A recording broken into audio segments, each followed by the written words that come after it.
Hey kids, it's time to get some SML podcast all up in that.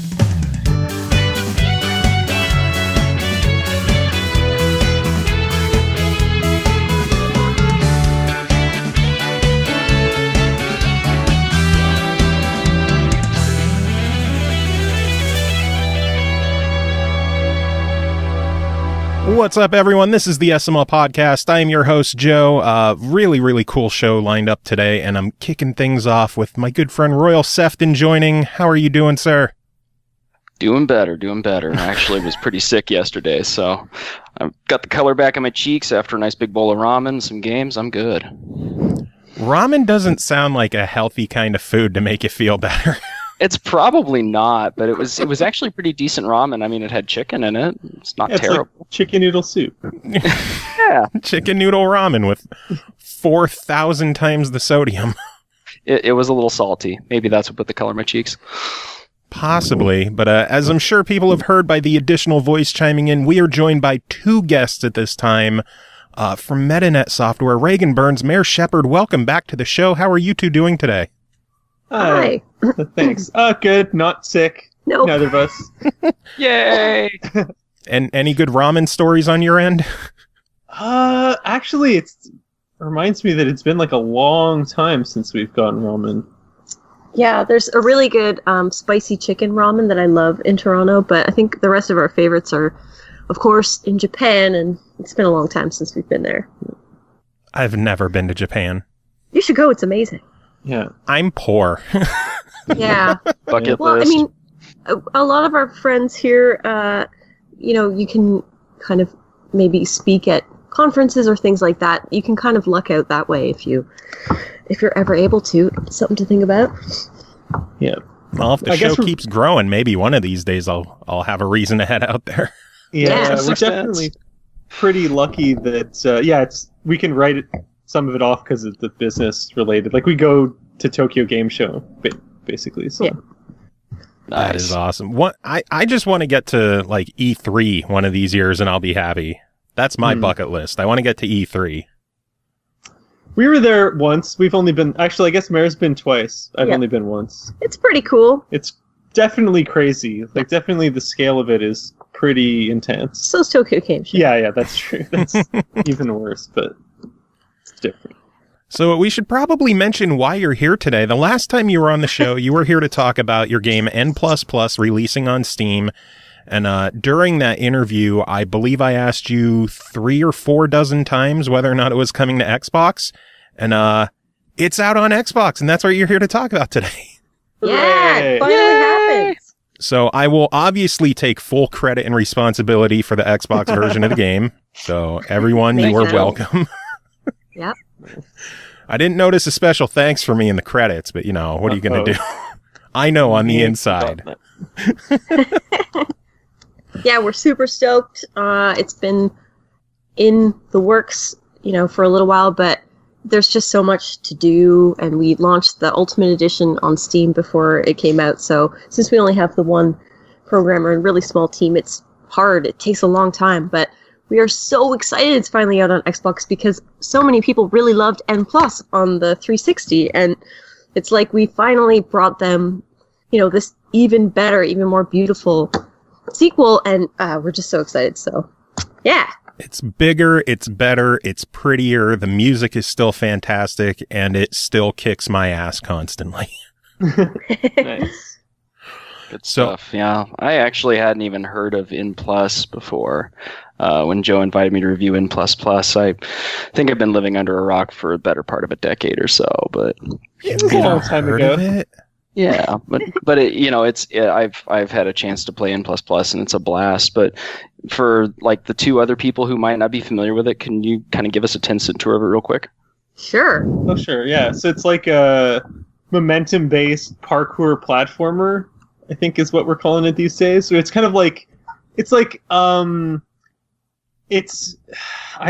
physics-based. It's kind of like, it feels a bit like Trials, kind of like in a platformer form, where you have a lot of inertia and momentum, and it's all about, learning timing, learning the feel of controlling your ninja, and how to use different parts of the level in different ways, and it's kind of like we just set it up as, I don't know, like 100, 200 hours of like constantly increasing challenge. So it starts pretty tame. There's like a pretty hardy intro section that kind of walks you through the basics, and then we just start throwing different stuff at you again and again for like a couple thousand levels. Yeah, because basically everything in the world will kill you in this game. So your job is to try to not die as much as possible. And we feel like it gets so tense. Like each level, even though they only take about, 30 seconds to complete, it gets super tense by the end of it,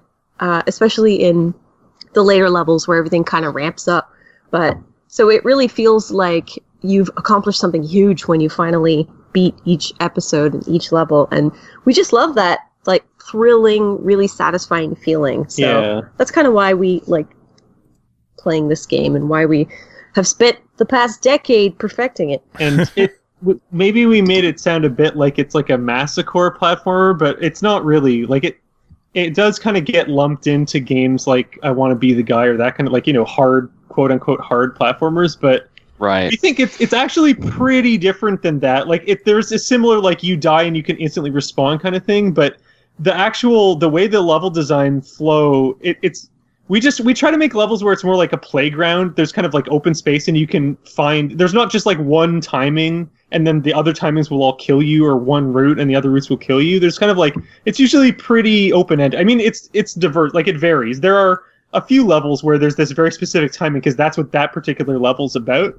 But in general, we try to really be a lot more open than I think most other platformers are with the level design. And I mean, maybe it's more like it harkens back sort of more to like a Super Mario 3 Super Mario World thing, where it's like, it's like there's some platforms hanging in the air and you can go under them, you can go over them, whatever. It's not like there's all these kind of saws that kind of form a tunnel and you have to thread the needle always. It's pretty loose. Yeah, it kind of caught me there because I in my last review I joked it was a masochore game, and that's actually, you're right. It's not 100% accurate to describe it that way because you got the gradual learning curve. I wouldn't call it non-linearity, but it is open-ended in terms of how you might solve a level, which I think is pretty slick. But, the parallel for me is that the game is regarded as sort of, high difficulty level or tough but fair, that sort of thing. What do you think about that trend toward these sorts of games? Because, one of the poster children for that is probably Dark Souls, or, the recently released Cuphead's another one of those games that's real high on the difficulty level. Yeah, I mean, I could see, like, I think you're kind of right. There's definitely overlap, and definitely, one thing is that you'll just die. Like in N++, you'll die a lot. Hundreds or thousands of times. But yeah, I think we've gotten the Dark Souls of platformers. We've also we got the Cuphead of platformers, which is even weirder. I don't know. Or is Cuphead the N++ of platformers? That's what we think about, like, Dark Souls, too, kind of. I think it's good. I mean, this is actually, I kind of forgot about it, but we did an Ask Me Anything yesterday, like, to celebrate the launch on Xbox. And someone asked, like, what inspired us to make N in the first place. And it made me remember, like, one of the things, like, there were kind of two things going on with games in the early 2000s. And one was, like, casual games were like a big boom, and it was really, and we kind of wanted to push back against that because we felt like there's something kind of sneaky. It's kind of like games where it's fun. Like, I mean, even we enjoy that kind of like casual games where you just, you're idly, it passes the time, and you click and you click, and then there's sort of an explosion of fireworks and like, yay, and like that's nice. But we kind of felt like the way that that stuff was accelerating, it was kind of growing. I mean, it just felt like it's too much extrinsic motivation. It kind of ruined the intrinsic joy of playing the game when it's just kind of constantly patting you on the head. You don't get the sense of yourself, the catharsis that you feel when you overcome something, because honestly, like, when you start the level, you're like, how am I going to do this? I can't do this. And then when you do it, you're breaking through, your own limitations, and that it gives you something that I don't think you get from games that don't force you against a wall like that. Challenge you. Yeah, they challenge you. There you go. So I do think that, like, for sure, just like Dark Souls and Cuphead, it's very, like, it is that same sort of sense of catharsis. I mean, honestly, I feel like it's maybe a bit more Dark Souls just because, like, it just, I just want to, like, because it's about improv more. It's about learning the feel of the controls. I've only played Cuphead for a couple hours, but it seems like it's very much a shooter in that it's about like memorizing patterns. And the kind of like Contra, really, when it comes to the boss fights and such. You remember where to stand, where to shoot, when to shoot. Yeah, exactly. Like that's the perfect comparison. Whereas, like, I think, like, Dark Souls, it's kind of the same thing. Like, it has this learning curve, but the learning curve is all about contextuality of, where should you duck behind for cover, what attack should you use now, and kind of things like that make it a bit, maybe it's just more what we're into. And that's something I like about N++, in that a lot of these games, these really difficult games, it looks like there's a bunch of paths that you could go to take a level, but they all end in death except for one. Where N++, there really are tons of paths that you could take through a level, and they all can kill you, but none of them are guaranteed. I mean, you will die repeatedly, nearly endlessly. Let's be clear, yeah. But you can beat levels pretty much any way you want. Yeah, we really thought that was important because so many different types of people play N++.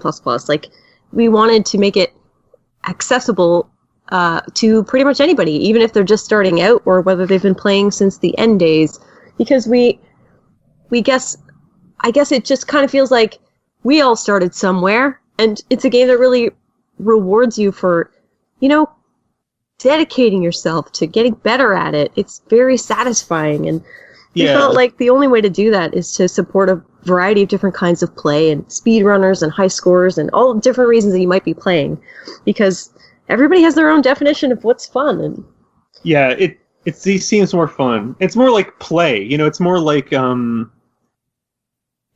don't know. I think that both of us kind of find games where they're just certain types of game where it's like the level designer is just sitting next to you and hitting you with a stick when you don't do what you're supposed to do, and it just, you feel kind of like a trained dog kind of thing. And we hate that. Yeah, we don't find that as fun as here's a bunch of toys and see what you can come up with kind of play. So I don't know. And something I love is that there's so many ways to beat levels, and the fact that you have a way to watch people's replays in the game, so you could see how they beat the level and what they did to achieve a score that you could never dream of. So you could just sit there and watch them. And I think I spent an hour today just watching different people's replays, and the anxiety that I would feel watching these people do these runs. And I know they complete the level because, I'm watching their replay. I see them just going down like, oh my God, they're doing how did they do? Totally. Oh. Yeah. We actually have we check out the leaderboards too. Yeah, because it's just amazing. Like, we're pretty good, but we're nowhere near as good as the people at the top of the leaderboards. It's amazing. Definitely. It's really like, it's just super cool to see that. Like, stuff we had no idea. That's actually, like, you're right. It's super cool that you can, like, new players can sort of get hints by looking at the leaderboards, but then, like, at the high level, people are always like coming up with new routes, and then everyone copies that one and tries to optimize it until someone comes up with a new one. It's pretty fun, that aspect. It kind of feels in that way almost like a love letter to the speedrunning community too, because you look at especially tool-assisted speedruns, and they're always finding new ways to break through these much older games. And one of the interesting things that works well with that is how spare and like back to basics in ++ is. Like, the visuals are very simple and everything. It's almost like it's a sort of it's a good it's a good situation to be in for that deep state of flow, that rewarding sense of accomplishment as you work through it, and the ability to concentrate on it, especially. But that, you have a community that can work on finding the best way through, and then somebody will come up with even yet another one.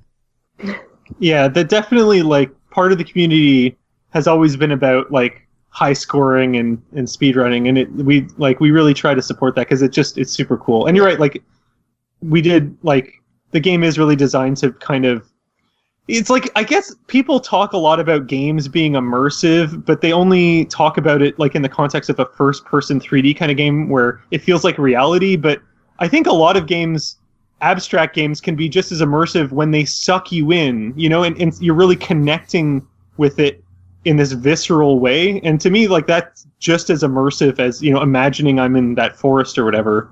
I think like a lot of games like Rez, that they don't seem realistic, but you're like you said, like you achieve that flow state, and you kind of like lose a sense of yourself a bit, and you kind of merge with the game. It's cool. They immerse you in a way that's not like, I feel like I'm in the level exploding on these spikes. You're immersed in a way of like, you finish playing and you wonder where the past week and a half went.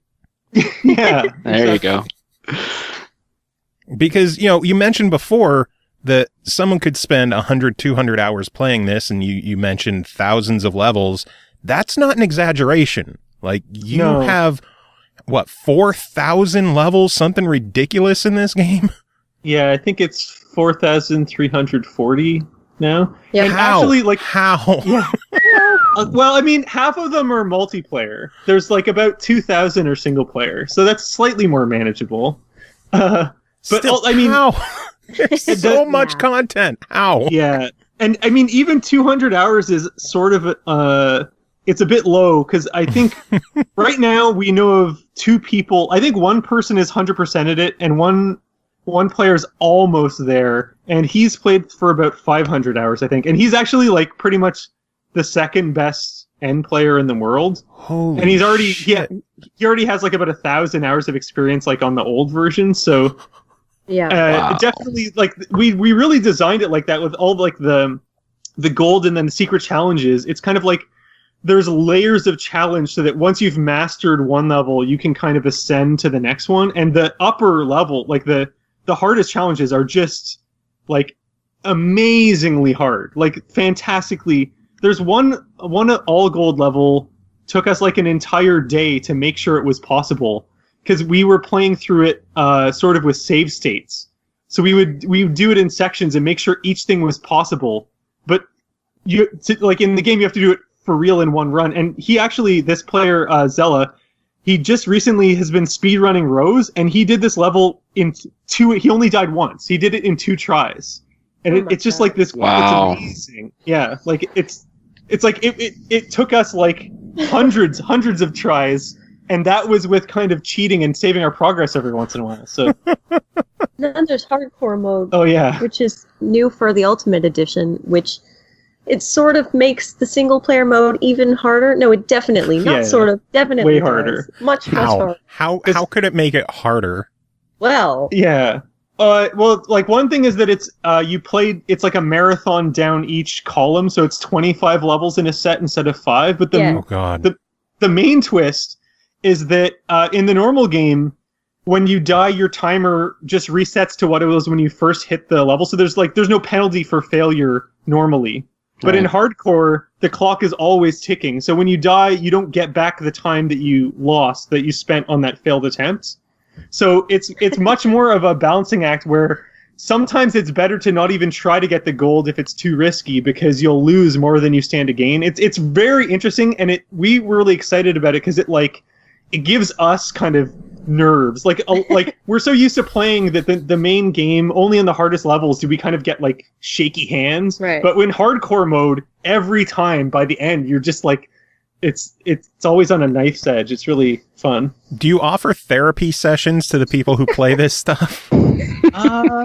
No, but hilariously, I forget when it was. Like, I guess maybe around 2010, someone wrote to us, and they were like a doctor that worked at a clinic, and yeah, they're a neuroscientist. oh yeah, sorry, neuro. They were doing some experiments with aggression, I think, Yeah. and like basically People they who were couldn't using- control their Yeah. anger. they were using N in those tests because it tends to, in some people, I guess, provoke that sort of reaction. So that was cool. Yeah, it was like they had it like hooked up to a heart monitor or something that measured how stressed you were, and if they Nice. got too stressed, the game would just stop, and Oh, God. until they calmed down. So it was kind of helping people learn how to manage their stress and like calm themselves, which is actually the key to being good at N++.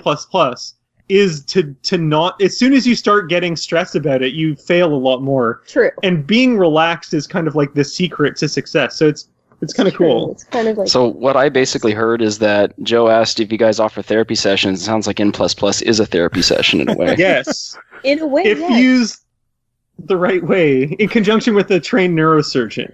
Oh, Was, well, was yeah. the neurosurgeon contacting you to like bill you for damaged controllers he had? I know. I think he wanted us. It was so we could make sort of a custom build that would work better with his the shut off mechanism. Something yeah. I forget. And Actually. he really wanted to let us know that this was effective. Yeah, he'd like to thank us. Yeah. It was cool. It was Were really you cool. able to make a custom build for him? I don't remember. Like it wasn't that hard because it was not like a big change. It was Yeah, something because about it was like just N, so yeah, the framework was a lot simpler than Yeah. it is these days. Flash. So what kind of differences are there from the original N to now N++ Ultimate Edition HD Remix possibly? Well, I mean, on like a technical level, it's rewritten entirely. So the original N was made in ActionScript and Flash, but now it's in C++, and so it's a lot more smooth and precise. And there are a lot of that gives us some flexibility in what we can control because you're limited with Flash in a lot of ways. And it also let us create a custom vector renderer, which meant that the graphics could be just as smooth as the game feels, which is great because then you can really, it just feels a lot better. If you go back and play N, it's more obvious, but Yeah. it's hard to describe what that feeling is like. It's definitely something we've noticed. Like everyone, if you've played N or N+, and you play N++, it's very easy to feel like, oh yeah, I remember this. But if It's the same. yeah, it's because it seems the same because you remember it as being this amazingly, wonderfully smooth game. But if you actually go and try playing them like back to back, it's surprising how bad the old ones feel in comparison. Because we really the game itself, the basic mechanics of the game haven't changed, but we've just kind of tweaked things and tuned things and massaged things in subtle ways again and again, and until it's really weird because even we didn't understand that was happening. We were like, oh yeah, but then we had to play N+ for some reason. I think to test Xbox One backwards compatibility, and we're like, wow, N++ feels way better than this. It's great to know that we actually improved. But actually, what Mary mentioned about the graphics, that's something really weird and subtle that I think a lot of people don't appreciate, how the graphics can be the most important aspect of how a game feels, because that's where you're getting most of your feedback from. And so what the anti-aliasing is huge because without it, you can only gauge the movement of things pixel by pixel, right? The smallest resolution you can work with is 1 pixel. But we're doing, I think, the equivalent of 256 times anti-aliasing. So the smallest visual component is a 256th of a pixel, a tiny, you're moving in fractions of a pixel, which is, you can't really see it, but you can absolutely feel it. And you need, everything is geometrically, infinitely mathematically precise, all the level geometry and stuff, so you can actually use that precision. The high-level players definitely use it to, jump right between mines or that kind of thing. Wow. Yeah. Well, so that begs the question: when do we get the 4K version? Well, That's we definitely are. We're looking into that. it. It's because it's it is all vector graphics. And unfortunately, vector graphics are supposed to be easy to scale, but it actually our game graphics work a lot more like fonts, where in theory you can just scale them, but it doesn't actually look as good. You kind of want to manually hint things to make it just pop to make everything massageable. So there is some work, and the menus need a lot of work too. Yeah, but the UI is, I think, the most complex part of it. Yeah. Making everything look good at different resolutions. But we definitely want to support 4K on like Steam and Xbox and PS4, because now that they can do 4K, I mean, the game is all about smoothness and, fluidity, and it would just be that much better. Would that entail a lot of work to completely redo everything for 4K? No, it's not really redoing it. It's just more, I think the way, I actually don't super remember because we didn't program it and it's been a couple years, but my recollection is the way that everything works is that we've kind of defined keyframes. Like, we define values at certain points, and I think one of them is 1080p and one 720p. And so for resolutions in between that, we just kind of interpolate between those two to get the values. So we just need to go and make another set of them. So it's not like a huge amount of work, but it's also not like we can just press a button. It's it's like a few weeks, a month or two. I thought there'd be a 4K button right next to the enable online button that everyone expects exists. Yeah. Nope. Which leads to the question. I know this was brought up last time you were on. I know this was asked in the AMA. People are asking, is N++ ever going to get online play? We hope so. We would love that. It's just a problem of resources. We do not have the money to do that. Yeah. So we're definitely considering a Kickstarter, but when we've consulted with network multiplayer specialists, and we've consulted with many, this consensus seems to be it's going to take 8 to 10 months and maybe a low 6-figure salary. So, or not salary, but budget, I guess, because it's more than just paying them their server costs and all this other stuff too. But anyway, so that would be great, but that's a heck of a lot for Kickstarter. So if we're going to do that, we need to make sure that it's feasible, and it's a lot of work to run a Kickstarter, and we don't want to have people be disappointed. But I mean, the main thing is every time we get asked that question, lots and lots of people come forward and say, I would totally support that Kickstarter. The community's behind you and we can do this. So although we're not sure it will work out, because that is a heck of a lot of money, we're really happy that people are so supportive of the idea. And yeah, we would love to do it because the local multiplayer is so good. We really want more people to play. Yeah. It's definitely frustrating, but it's just one of those things where we could certainly put in some kind of online for like on the cheap, but it would just kind of suck. And our whole thing about N++ is we're not making another one, and we want to be like built for posterity. And so we just want everything in it to be as good as we can make it. And so we don't really want to settle for inferior online. We want it to be like, I mean, the people we talk to, the people like the engineers and stuff that we're looking to work with are all people that have worked on big AAA multiplayer games. So they know what they're talking about, and they can definitely execute. It's just that's like an order of magnitude more work to do it right. And we don't know if Kickstarter doesn't exactly work. So one of our friends floated the idea of like maybe we could work with a publisher to make a special version, or like we don't really know. We're just going to keep trying to look into it and hope that a good option presents itself. And if not, in the next few months, then we're not going anywhere. So one of these years, when the stars align, it's better to make sure it's done right and not half-ass it, instead of being like, oh well, N++ it was a great game, and then they threw in this half-assed online. It just kind of ruined the experience. Yeah, that's our thinking, definitely. Yeah, and I haven't really had a chance yet to try the couch multiplayer, but could you give us just a quick sum of what the multiplayer game is like, what we do have? For sure. So that's another thing that's new in N++ version, like, compared to other versions of the game. N+ did have co-op and competitive multiplayer, but we sort of redesigned everything for N++. I mean, the co-op is the same, but the levels are a lot better. It wasn't really that. It was okay. It was fun because the base game is kind of fun, but in N+, we didn't have a lot of time, and we had no experience because we had never done.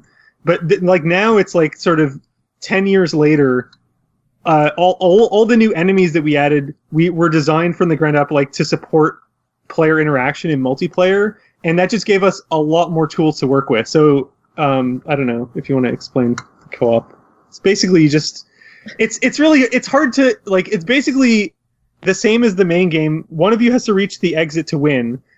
Often the other player needs to kill themselves to make that possible, or distract enemies, or kind of like I don't think we enumerated all of the various mechanisms we learned to sort of make you cooperate or coordinate with each other, but there's definitely like a few dozen different ways in the game system that you can kind of force players to coordinate their movements. Like the most basic would be like a toggle mine, where if both players need to get to the other side of a toggle mine, the first person on it needs to stay on it so it doesn't arm itself until everyone's passed, kind of thing. And it's just like a lot of things like that, where you kind of have to time things together, or kind of split up strategically, or, it's like, I'll take the rocket over here and keep it alive so that you can sneak in past the rocket. Yeah. That kind of thing. Or sometimes Nice. they need to jump together, or... Yeah. It's great, because then when players, sit down and look at the level, they devise a strategy together and then try to execute it and see what happens. And we really love how they, how this, like, really cool conversation develops about what's happening and who's going to do what, and then what happens when that doesn't work out. Like, it's just so cool to see people playing that way and working together. It's really fun. Conversation, argument. Well, it's a spectrum. It's your turn to be the sacrificial lamb. It's not my turn to die. yeah, exactly. Yeah. So how many friendships have your game destroyed over the years? Too many to count. We prefer to think of it as friendship testing. Yeah, maybe it's made them stronger. Yeah. That's fair. Is there a competitive play mode as well? Yeah, so there's race mode in N++, which is competitive multiplayer, up to 4 players, and I mean, it's essentially in the name. You're running a race, you're trying to get to the exit, but the thing that we added to this we added actually a lot of things. So we tweaked the rules a bit, and we tweaked how scoring works so that, it's not like the same person is going to be running away with the game all the time. There are some things that you can do that are strategic and make things more exciting. But the coolest part of race mode is that you get to turn into a rocket when you successfully get to the exit, and then fly around and kill all the other people. It's great. That's definitely the most fun. It's just so exciting. Like, it's the best part of the game, I think. Yeah. It's so good. It's so satisfying, because the rocket is just as hard to control as the ninja. It has like the same kind of feeling of inertia to steer it around. So when you get good enough to like hunt people down, and you can see they start to panic, and they're like, oh my god, and then it's just great. And they explode into chunks and bounce around. Yeah.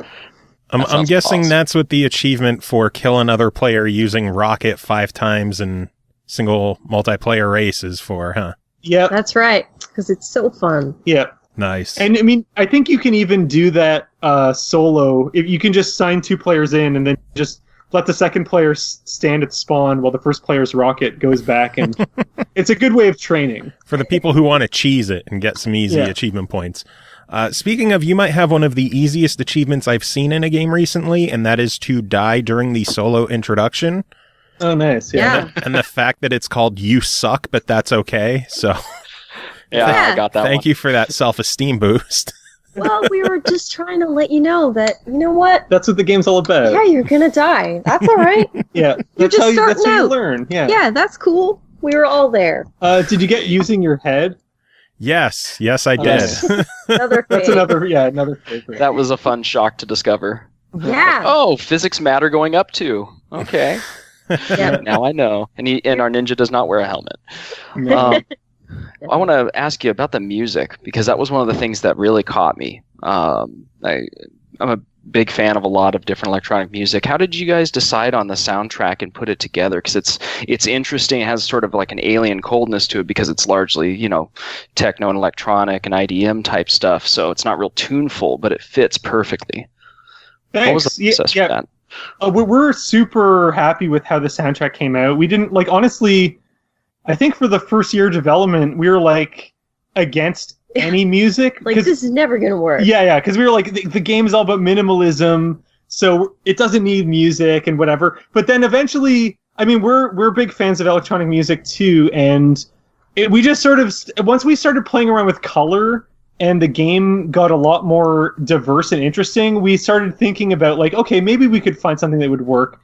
And honestly, it was like the most fun part of the development for me, I think, because it's kind of like in evenings, weekends, whenever we just had like, an hour or whatever, we would trawl through SoundCloud and Bandcamp and sometimes YouTube and just kind of randomly look for stuff, find labels. Definitely the main thing was like, if you find a label whose aesthetic you think really works, and then you can just check out all their artists and kind of mine them, find sister labels, find just that sort of like, we were just I hadn't really been keeping up with electronic music since like the early 2000s, so there's a lot of stuff, a lot of like discovering of stuff that was super fun. Yeah. So like essentially we'd both do that, and we assembled, like a few hundred songs we thought might work. And then what we did was we played the game while listening to them. And that was like that was really surprising, because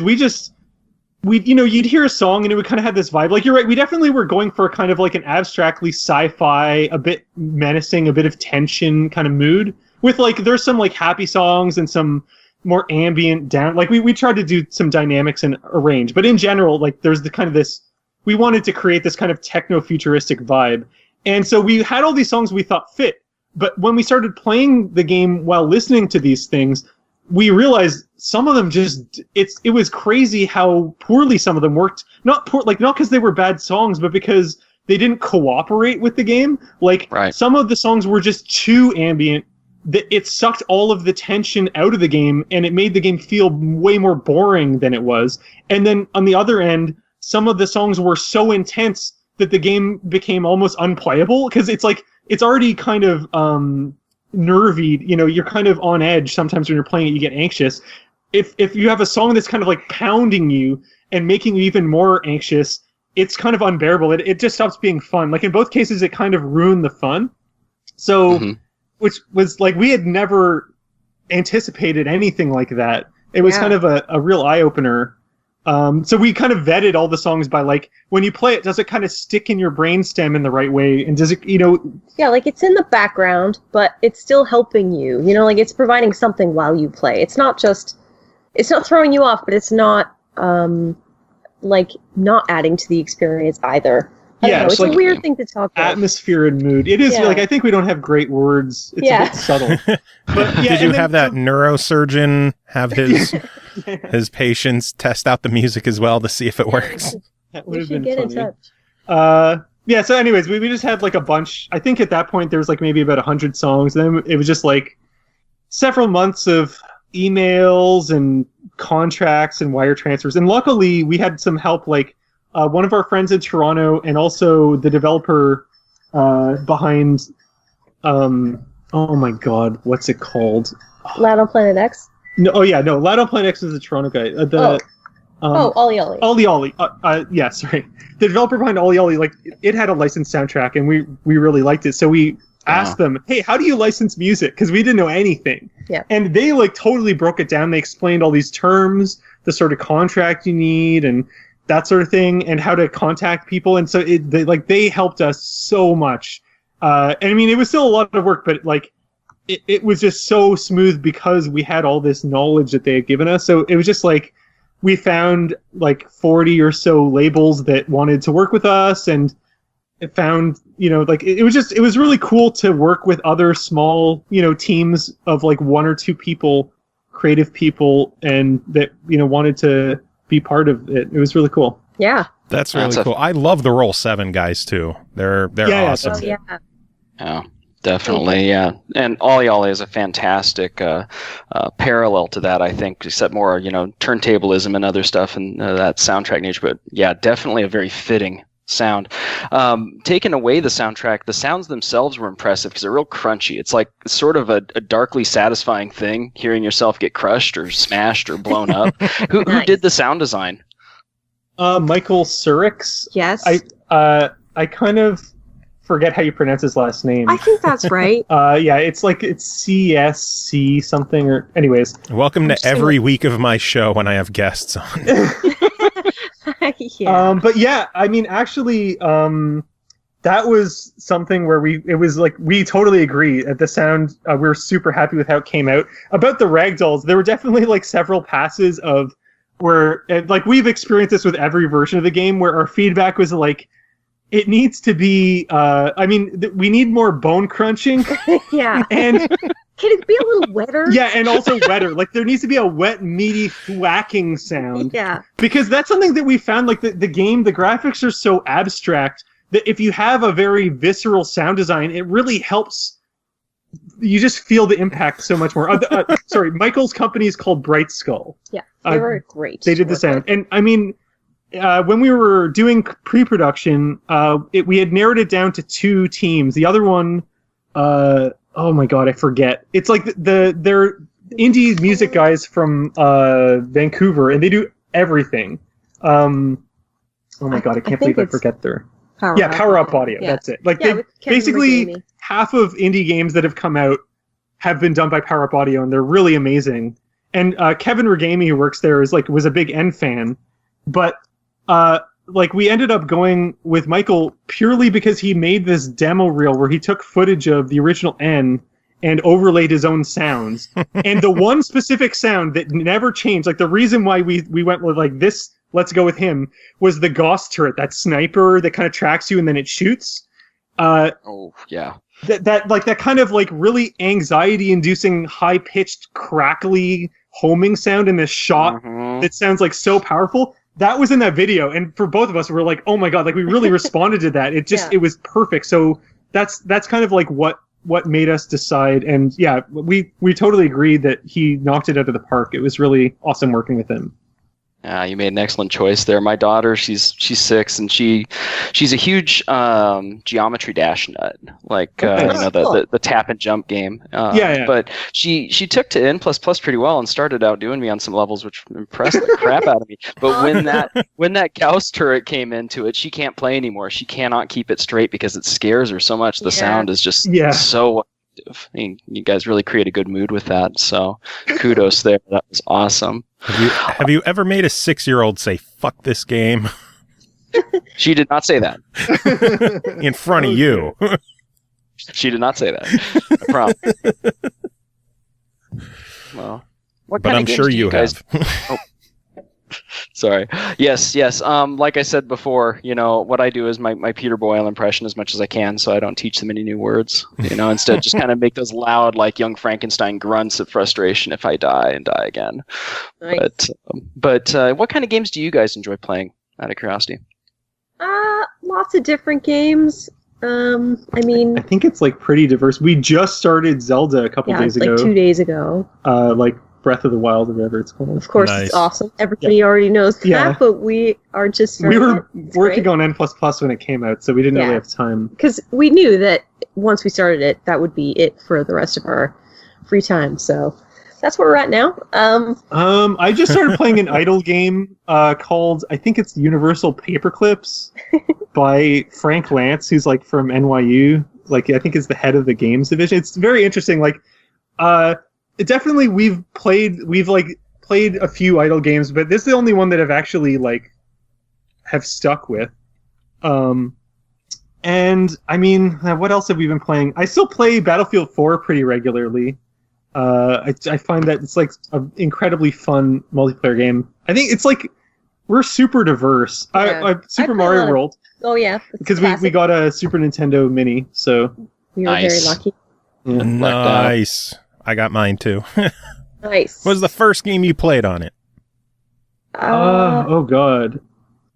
I guess actually it might have been Final Fantasy 3. Yeah, I mean we definitely haven't played far. We started it. Yeah, we started it, but for only about 5 minutes. And then we're like, oh yeah, every game back then started with like half-hour cutscene.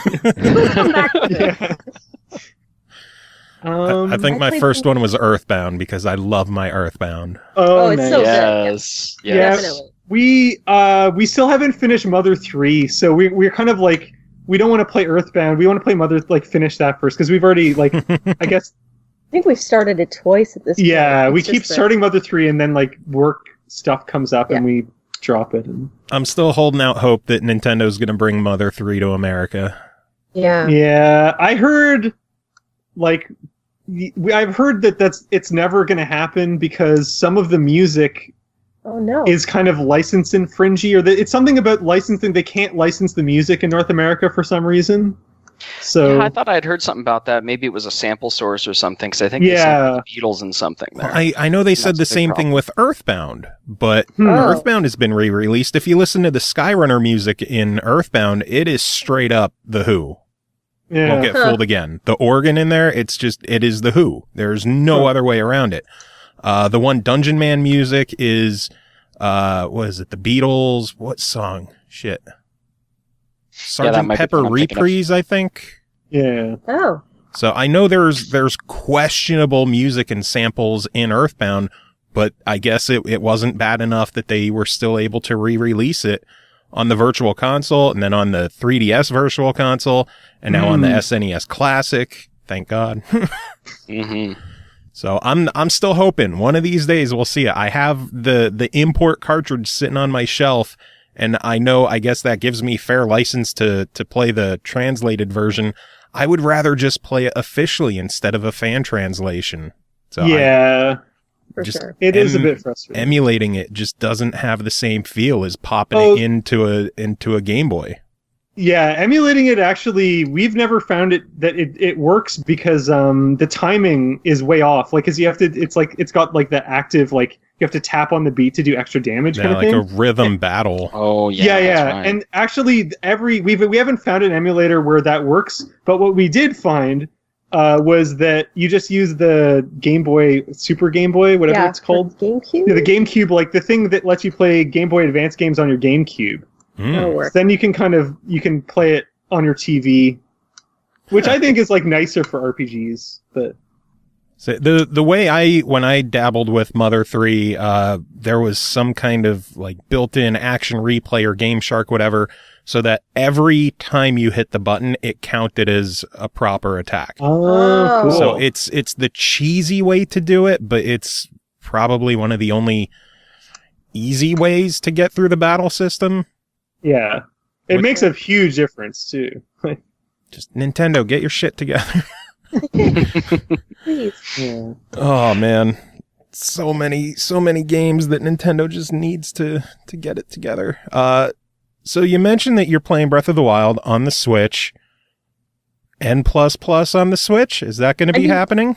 Wouldn't that be so great? It would be, because we already know that from the N+ days that even though we weren't maybe 100% happy with N+ on DS and PSP because of some, Didn't feel right. Yeah, it didn't quite feel right. But playing it on the go was amazing. And that's why we wanted to do that in the first place, because it's like the perfect bite-sized gameplay, like pick it up while you're on the bus and then, stop when you have to get off the bus, whatever. Miss your stop, because you're trying to beat that one level. Exactly. Yeah. It's so good. So yeah, we would love to. We're working on it. We're trying to make it happen.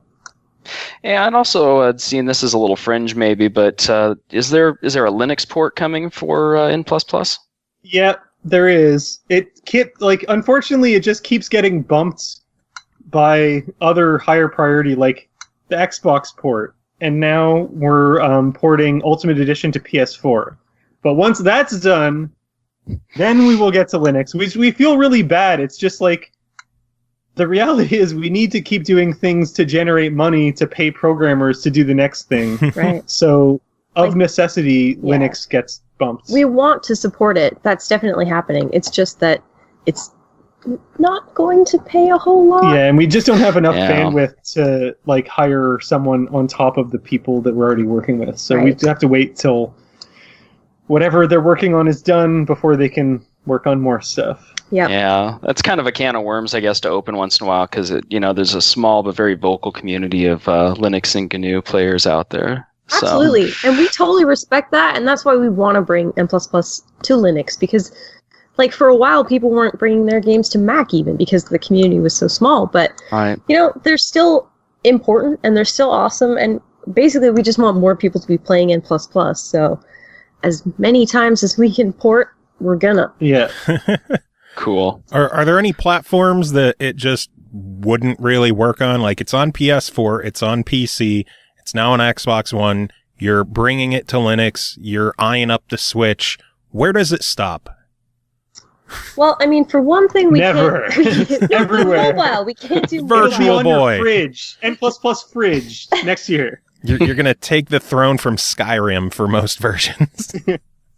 I don't know. Like, yeah, I mean, we definitely would like to keep porting it as new consoles come out, and but I mean, are there going to be new consoles? I remember when this generation came out, there were a lot of think pieces about like, this, you know, is there going to be another generation? Right, So I that's guess true. we'll have to see. We Who knows? definitely aren't going to do a phone version. Everyone always asks like, when are you going to make an iOS version? But it's like, games like this just need buttons. That's just how it does not feel right. You need that tactile, immediate precision. Because you don't want to think, did I press that button? Did I jump? Did I... Yeah, You can't think. There's no time. it doesn't work. So and I instead, you got to imagine- make that N++ auto runner. Yeah, well, like Meat Boy's doing that, so we'll just whenever Meat Boy Forever comes out, we'll kind of borrow their things and kind of turn it around on them. It's a great idea. Well, so besides porting in ++, what do you guys have in the future? Something with Office Yetis? Yep. I definitely want to return to Office Yeti. I think that would be hilarious. But I think, like in the near future, obviously we still have some more N++ work to do, but we kind of just want to play around with... We have a ton of really small, maybe interesting, but who knows, ideas that we need to play with a bit and see where they go. And I think because when we made N, it was cobbled together from a lot of these small experiments, and we didn't have a plan for N, like what N would become when we first started making it. We kind of just went with the flow and Yeah, it kind we of tried evolved stuff. organically. Yeah. I think we want to try that again. Like, just make some small, parts of things and see if we can fit them together into a way that makes sense and feels good. So we sort of don't know what's going to happen next. No. But, like, we have lots of ideas, and we'll definitely make more games. We have so many more games we really want to play that don't exist. So we'll work on it. But I don't know exactly what's going to be next. I'm guessing you just want to take a break from N at this point in time. Yeah, it's kind of been winding down. Like, I think once we release Ultimate Edition, because we were, making levels for that There's a lot to do through for that. 2016. So, like, once that came out earlier this year, we did feel like we were mostly done. It will be nice to have it all, like, fully complete, but I think we're already kind of feeling a bit of like, it's finally, Yeah, like, we did it. All Yeah. right. Especially now that we launched on Xbox. That was kind of like the last big thing, because we know, like, we do have a big community of fans of N+, and we did really want to, like, it was really cool. Like, I think, we got a lot of good feedback when we launched on Steam, but it was really awesome to see so much positivity from the Xbox community, people that just really liked N+. It was nice to finally be able to give them something new and fun and exciting. Yeah. So reception's been good so far? Yeah. Yeah, great. Hopefully lots of people play it. We don't know what any kind of sales numbers or anything are yet, but Yeah. it doesn't really matter. So far, it's been amazing, and we're just, like, amazed that, the Reddit community was super positive. We've gotten a lot of emails and tweets and things like that saying that people are really enjoying it, and, like, that's why we do what we do, really. Yeah. That and, like, the YouTube videos of people screaming at each other and laugh. Well, yeah. Yeah. No, it's mostly that. I fucking tell you, son of a bitch! Yeah. Honestly, the co-op Thumbs up.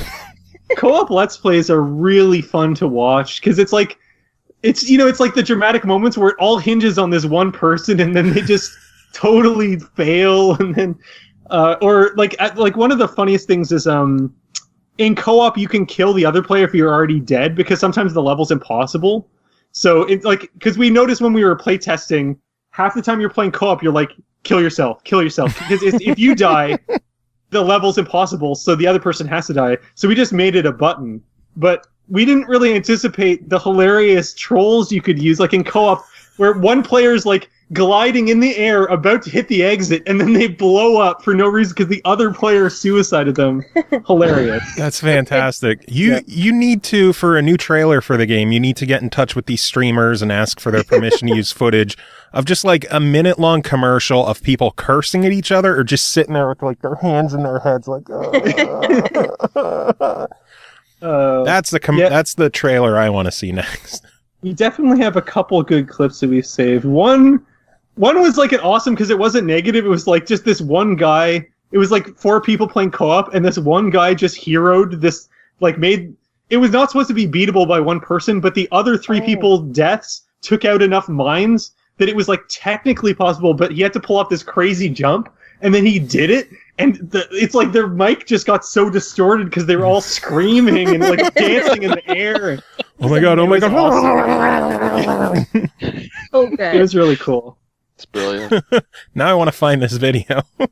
Yeah, I know where I'm going after this. I know. Last time you were on, you were telling me about the one custom stage of like the guy. You just start the stage, and it pretty much plays by itself to the point where you're chasing a missile. And I saw that brought up on Reddit as well. I'm just like, hey, It's that stage you were telling me about. It was exactly that stage. Good memory. Yeah, it's amazing. Those don't do anything levels. Really cool. How many created stages are in the game at this point? There are about, by players, there are about 30,000 levels across all platforms. And so no matter what game or what platform you're playing on, you get to play all those levels, which is, we think, pretty cool. Yeah, that is pretty nice, because I know some companies are more dickish with cross-platform stuff than others. Not going to name Sony's name here, but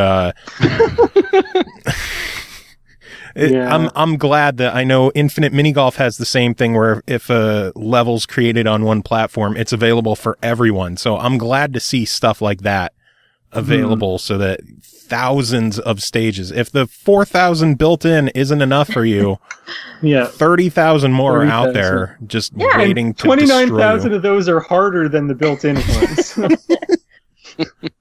Are there the community is really awesome. They do contests and level themes. Theme it's really cool. And sometimes, because we mentioned there are a whole bunch of secrets in the game, sometimes they make their own secret challenges. Like the goal of the primary goal of the level isn't really just to beat it, it's to do whatever the secret challenge is. And it's just so cool to see them taking things in their own direction and doing things that we would never do, but are so awesome. Yeah, a lot of stuff we didn't think of. Yeah, it's amazing. Like what? Just uses of enemies or weird specific jumps. Yeah, they get very creative with jumps.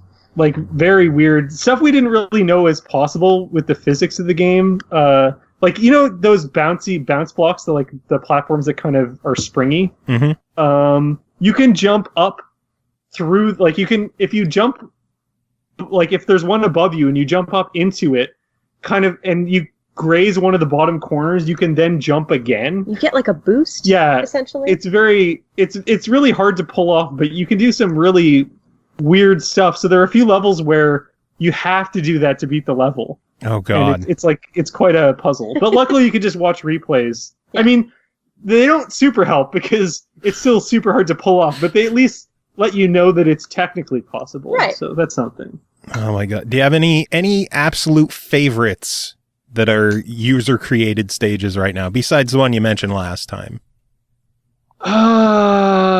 No, I can't remember the names. There's a whole section of levels that are featured in N++, and they're community submissions. We curated a couple of them, a bunch of them too, but lately the community has been selecting their favorite levels, which we feature, and they're all they're all amazing for a variety of reasons. Some of them look really incredible, some of them have really cool tricks that you need to pull off, but they're all awesome. Mm-hmm. So there's a tab.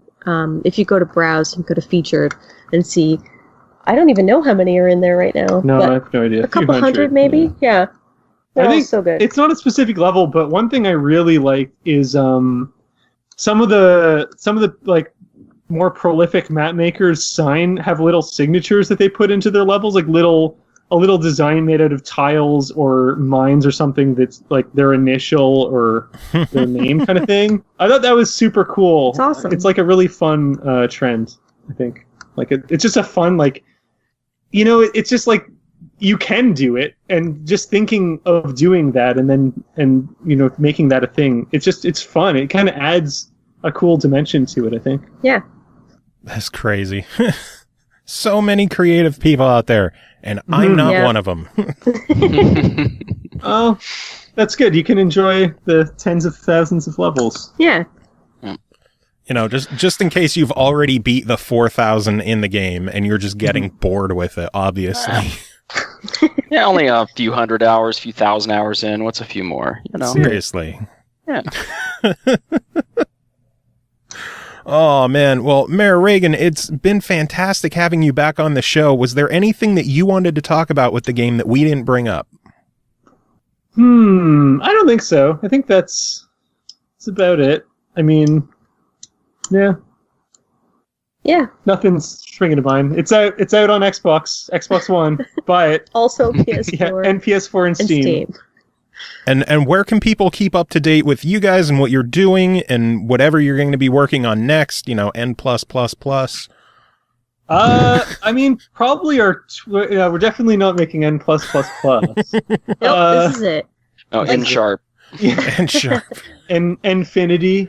Yeah. Oh, there you go. You have the when we were name. trying to come up with N++, we went through every symbol in the book. Because let's be honest, N++ is not the greatest name. Nobody knows that it's like a completely new game. Yeah, a lot of people read it as N+ still. It's a bit confusing. But it is totally new. Anyways, I think bitch to find in stores. Yeah, there's that's that. super frustrating. It's getting better. But It's weird. On the 360, we didn't have this problem. As soon as you hit N, as soon as you punched in the letter N+, N+ was the first result. So I don't know what they did with their search algorithms, but if you use Google, though, that'll get you there. Google works. Google knows everything. I guess on Twitter is probably the best thing. Or metanetsoftware.com/blog. Yeah, that's good too. Sounds good. Well, again, thank you both so much for coming on the show. It is always a pleasure having you back on. Come back again soon. It's great having you two on. Okay, thanks. It was awesome. Thank you. Do you have any final words to end the interview? Oh, no. No, Putting you on the spot. God. Oh, my God. Be awesome. Yeah, that's great. Yeah.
Welcome back, everyone. Thanks for sticking around. I hope you enjoyed the interview, but now we have some business to take care of. We got some reviews we got to get through. We're kicking things off with Chris Taylor. How are you doing tonight, sir? I'm doing good. I totally got owned at a Katamari tournament today. I thought you were, like, practicing and ready. Yeah, they wound up going with the one stage I didn't practice, that damn crab stage. Oh, you scrub. Yeah, I know. I did not. I could only collect 112 water bugs, and that was not enough. How could you? You've let us down. I have. It's because I was too busy playing these games that I'm going to talk about today. Yeah, you've got some RPG goodness to talk about, so let's get into things. Yeah. The first game you're here to talk about is called Mary Skelter Nightmares, developed by Idea Factory and Compile Heart, published by Idea Factory International, released September 19th on the PlayStation Vita for $39.99. Escape the living jail before nightmare consumes you in this DRPG. Join the maidens to use class systems and transformations in turn-based battle, but beware. Challenging nightmares can chase you down and keep you imprisoned forever. Chris, what is Mary Skelter Nightmares? It's that. No, I'm just kidding. I always feel like the summary takes, like, I was like, oh, I was going to say that. And I was like, well, that's not a very good review, is it? If I just describe what the game is. Pretty much. Okay, so Mary Skelter Nightmares. So this is a Vita game that actually, it should be stylistically something that someone would expect to see on the Vita and nothing else. That is to say, it's really stylized anime. I would maybe say a gothic science fantasy hybrid kind of thing. Basically Etrian Odyssey by way of early 2000s Hot Topic. So that would be the best way to put it. So DRPG, I was hoping that meant dungeon crawling RPG, and I was not mistaken. I was not disappointed. Yeah, that was my guess as well. Yeah, this is a first person dungeon crawling RPG, like, you know, the kind that started with, like, you know, wizardry and all that good stuff, and is now, I suppose, a more popular genre thanks to things like Etrian Odyssey, Persona Q, lots of games like that. And this one is actually a really, really good entry. I went in, and the art style is not something I'm used to, so I was kind of like, okay, so this might be a little, like, I don't know, cheese ball, or just really meant for one kind of, you know, aesthetic appreciation. That is to say, people who are looking for these sort of, what do they call, moe anime, like, sort of little girls with weapons the size of trucks, that kind of thing.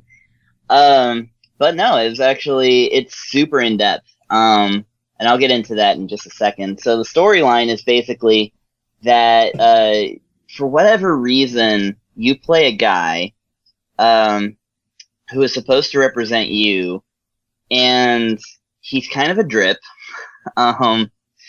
He's just this kind of guy that just, like, kind of, he befriended this girl called Alice, and you quickly find out, once you start to get to know the characters, that the ladies in this game, who are called Blood Maidens, are fashioned after certain, like, old school literature female, like, protagonists. So you've got, like Alice in Wonderland. You've got Little Red Riding Hood. Literally, she's called Red Riding Hood. And Gretel, who has a giant scythe, I imagine, for eating gingerbread. So she cuts it. Yeah, exactly, with a giant scythe. So, yeah, the opening of the story is basically these two ragamuffin teenage adult children are trapped they're prisoners in a jail, held in place by these weird mutants that they call Martians, who apparently they're like this kind of post-apocalyptic mutation of humans or something like that. The jail itself, we come to find out, is an organism. So it has its own, like, sort of consciousness, even though it looks like a jail. Like, apparently it tries to mimic, like, the look of buildings and things like that. So everything is very off-kilter and weird looking. You know, buildings with eyes and things like that. It's legit, like, nightmarish, but also kind of, like, neon and cool, like, futuristic, and, you know, it's kind of this mix of overstimulation. And so you get rescued from that part of the jail and taken to a safe part of town, where you find out that there's a group of people, namely the other Blood Maidens, who are trying to get everyone out of there. And so you join them, and, you know, that's how the story progresses. It's basically tackling the jail one area at a time, sort of like dungeon floors. And then that's where, like, the actual meat of the game comes in, and that's the insane amount of, like, collectibles and different systems and just all kinds of good stuff. I would say it was right at the level where I was like, any more would be too much stuff. I would be like, please, no more content. You're too much frosting on this cake. But it's exactly at that right time. So not only do you have the ability to enhance your characters and your characters' weapons through common items that are dropped by enemies called blood jewelry, because blood's a big theme in this game. It's bright pink, and the girls lick it off each other. Not even joking. Because it's kind of like that kind of game, too. Interesting. I guess it earns the M rating? No, it's not like that. It's just like, oh, I have to lick all this blood off of you to regain health and boost other stats. I'm like, well, I meant in the term of, like, sexual themes and blood. No, they're super, like, it's, like I said, it's kind of moe. It's like it's adult, but they pass it off as being cutesy. And like, oh, how inconvenient that you have to lick all this blood off of me. This bright pink goo. And it's not even shown graphically, it's just like, it's talked about. But there's that system, and like the whole thing about blood in the game is that like you're supposed to overkill the enemies, that is to say, do way more damage than can be allowed, so that they explode in this blood that covers up the dungeon. And since the dungeon is a living thing, that increases like a gauge for its hunger. And every time it's full, if you've exploded enough enemies, then that gives you some nice bonuses. So that's kind of the way they handle the interface like that. So not only do you have a way to level up your characters, their items, all kinds of stuff, you also have a job system, which actually has to be unlocked through gathering other items and also what they call permissions. So you kind of slowly build into like getting several jobs for these girls. And of course, each one comes with a costume change. Obviously. Obviously. And yeah, it's just like, oh, and of course there's, so Compile Heart, and I think also Idea Factory, I know for sure Compile Heart has dealt with like dating sims and stuff in the past. So there actually is a slight dating sim aspect to it, is that you can gather special items as the boy protagonist to give to the girls and increase their affection rate. And the game tells you right off the bat that it affects the ending, how many girls like you. So it's like constant gift giving as well. And it is interesting because the guy, at least as far as I played, never actually takes part in the battles. He can like physically defend one of the girls and then get knocked out for the rest of the battle.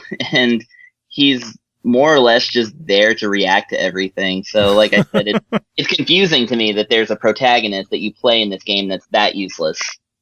And, you know, I'm kind of like, is he just there because they're reminding you that guys are supposed to be playing this game? Is that what it is? Maybe. Or maybe it's just saying that men are useless, which we kind of are. That's true. It's very, very true.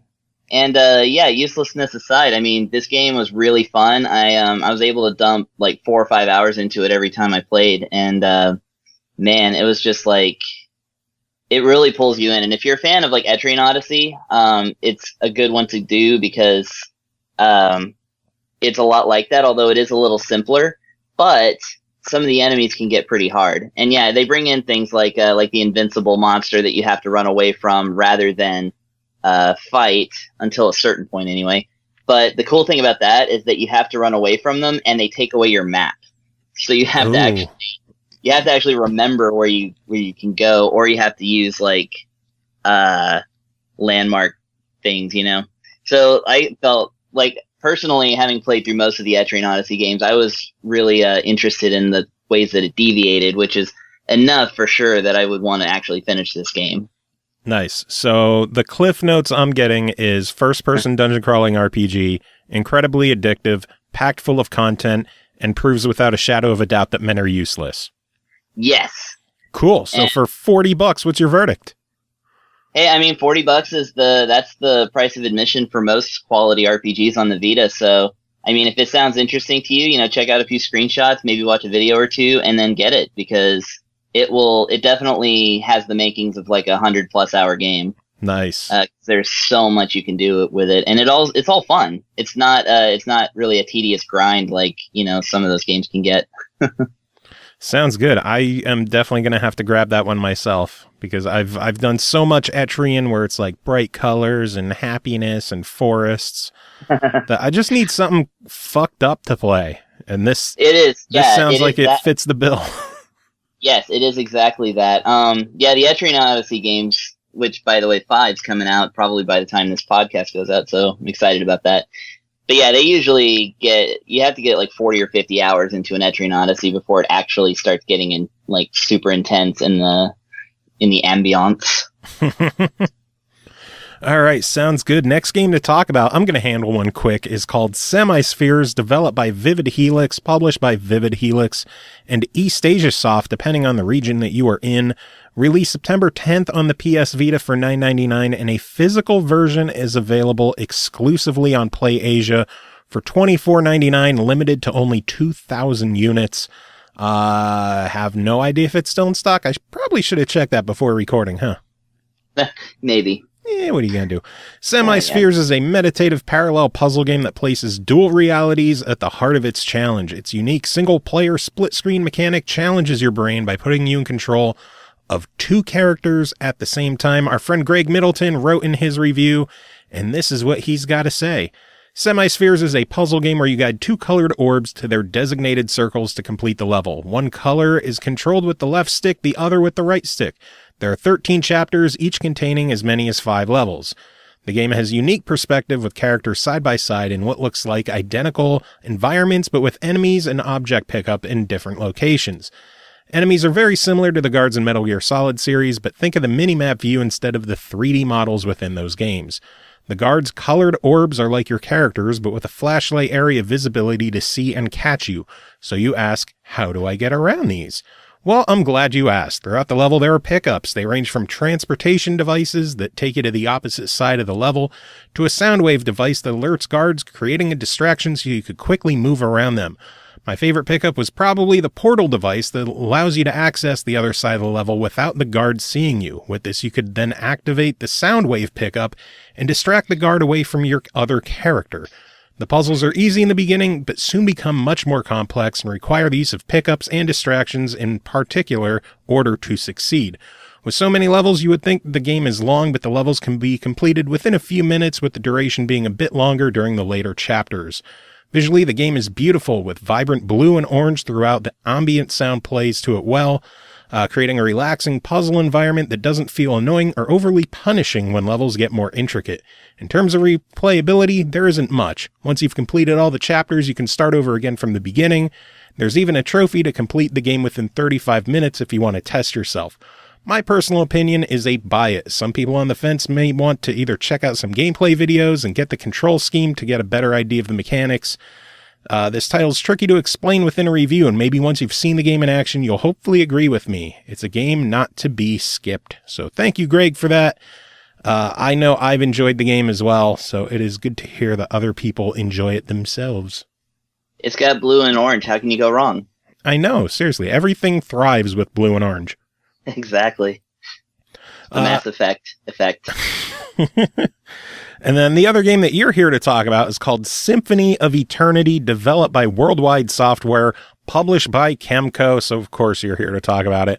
Of course. Released October 5th on the 3DS for $7.99. Christ is on a... Christ? Is it Christ? Is this about Jesus? Christ is on a quest with his golem friend Dauturu to find Regratlut. Sure. All right, KEMCO, you got to cool it with some of these names, which is said to be able to grant any wish. On their travels, they come across a young lady being attacked by demons and rescue her.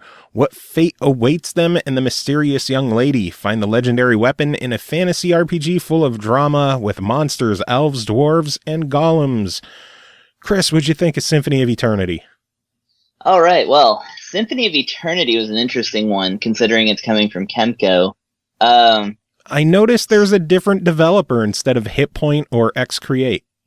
Yeah, and I hadn't really had a chance to look them up or anything, so whoops. But it's KEMCO, so you know that there's a certain stamp of quality on it. And yeah, so I played this one, and it's got some choices in it that I still haven't quite wrapped my head around. So it's your basic RPG where, you know, you're running around a dungeon. Enemies are on map, kind of Lufia style, where, you know, they're there, they might come after you, but, you know, you can avoid them if possible. And the battles are, you know, side to side. You can choose to attack. Sometimes, if you choose two attacks at the same, like, and both the characters are close enough on this gauge that goes by, then they can do like a combo strike or something like that. You know, it's standard fare. The thing that I thought was interesting is that the actual sprites of the characters in the areas where you move, in dungeons and in the town are extremely small. Like, I would say smaller than a Game Boy Color game in terms of like just sitting there looking at the screen being like, where am I? And the other thing about it is that like every scene has a map on the bottom. So, you know, like typical DS RPGs, and usually the maps are barely bigger than the actual thing that you're walking around in. Interesting. So I was like, what is this perspective? It's like, it's just the map, but 30% bigger. And then after the first dungeon, I found myself on the overworld, and suddenly my character sprite was huge. Like, you know, it was like a whole different thing, like a whole different animated thing. And it was like, I was just befuddled, basically, by the choice. It's not that it looks bad, it's just like, why? Like, why couldn't you do it in reverse? You know, it's like the overworlds where you're supposed to be small, and in the dungeons where you're supposed to be big. But either way, yeah, I started playing through this game, and it has a really interesting story. Of course, it's actually got likable characters, which I like. Sometimes these games play around with making you sympathetic to real jerk faces, whereas you're just kind of like, you know, you kind of deserve whatever happens to you. But in this game, everybody's nice, and like everything's like well explained, which I like. And like taking it back to the mechanics a little bit, this also had a really bold choice that so character growth is handled in levels as usual. And you start off with your HP in like the 800s or 900s. So, whereas, you know, your magic is much less so. So again, there's a weird balance thing there. But once you start gaining levels, you actually gain points that can be distributed amongst your stats however you wish.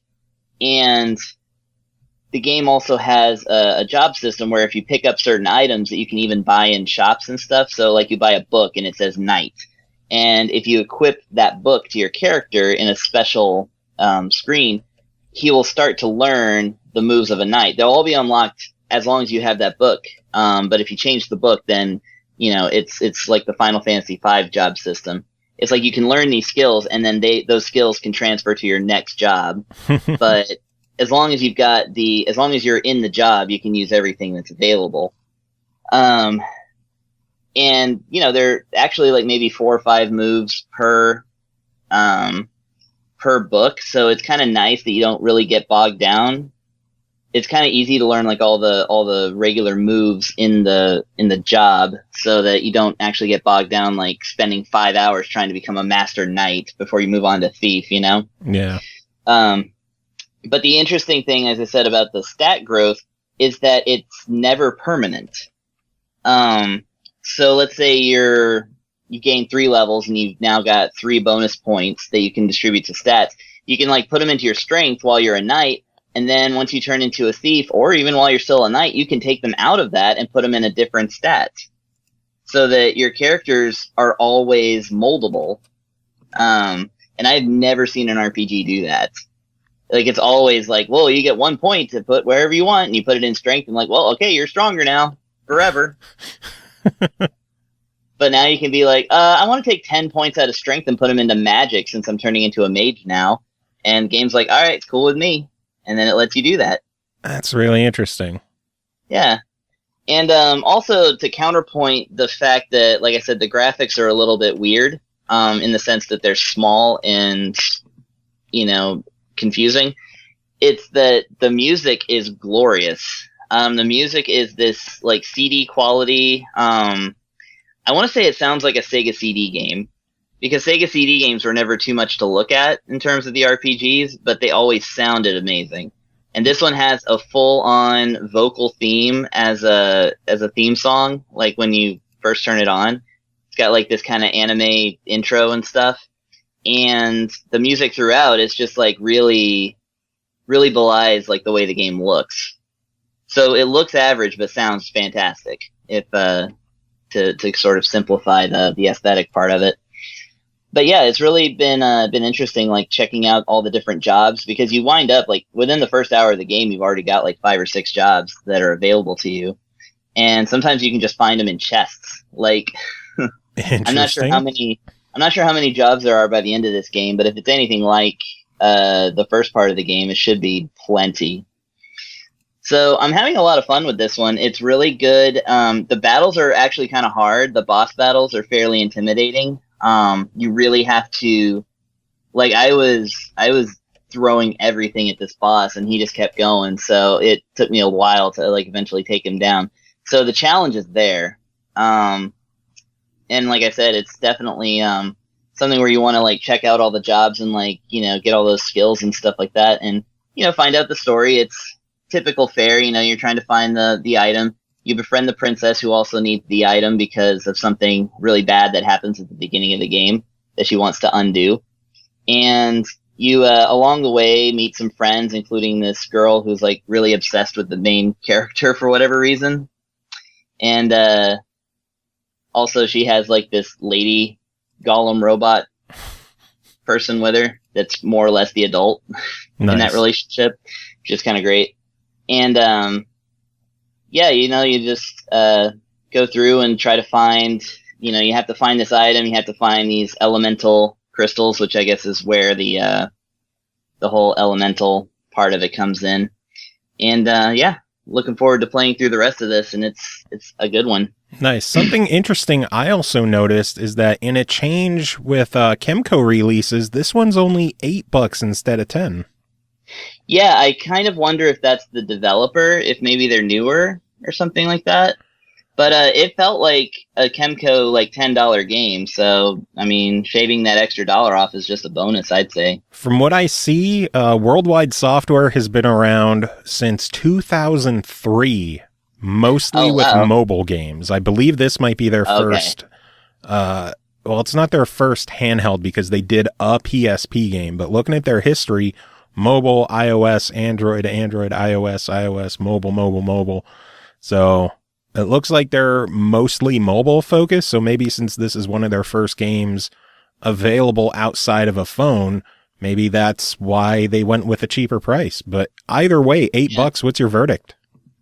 Yeah, $8. If you're curious about this game, I mean, it's good. You should check it out. I would look at videos and pictures, make sure that the graphics are something you can hang with.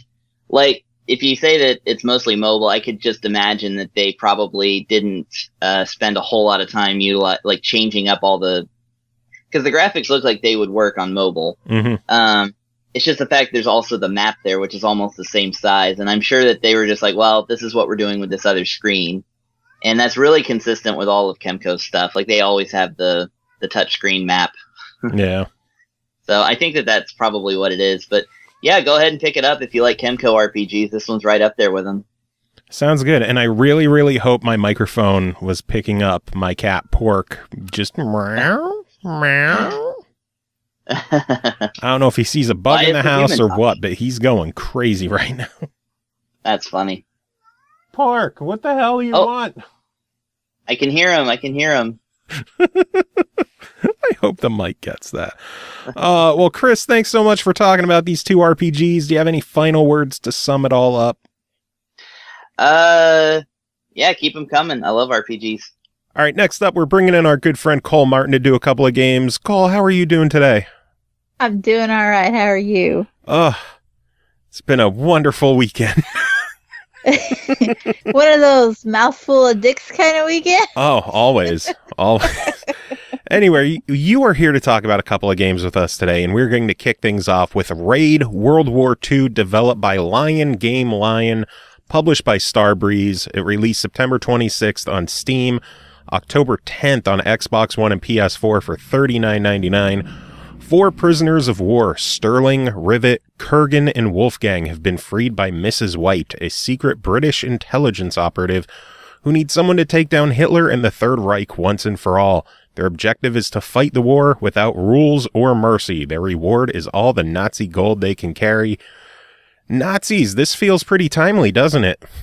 It's incredibly topical. The Nazis. Given today. Yeah. So tell me about Raid. Raid is basically if you took the movie Inglourious Bastards and made a game. That's pretty much what you've got here. You've got your little ragtag group of 4 mercenaries. They're each from different countries. You've got an American, a Russian. You have a defected SS soldier, and you have a little British fella. Please don't ask me to put their names with their nationalities, because I didn't make a note of that one for some reason. But each individual character is also a specific class type.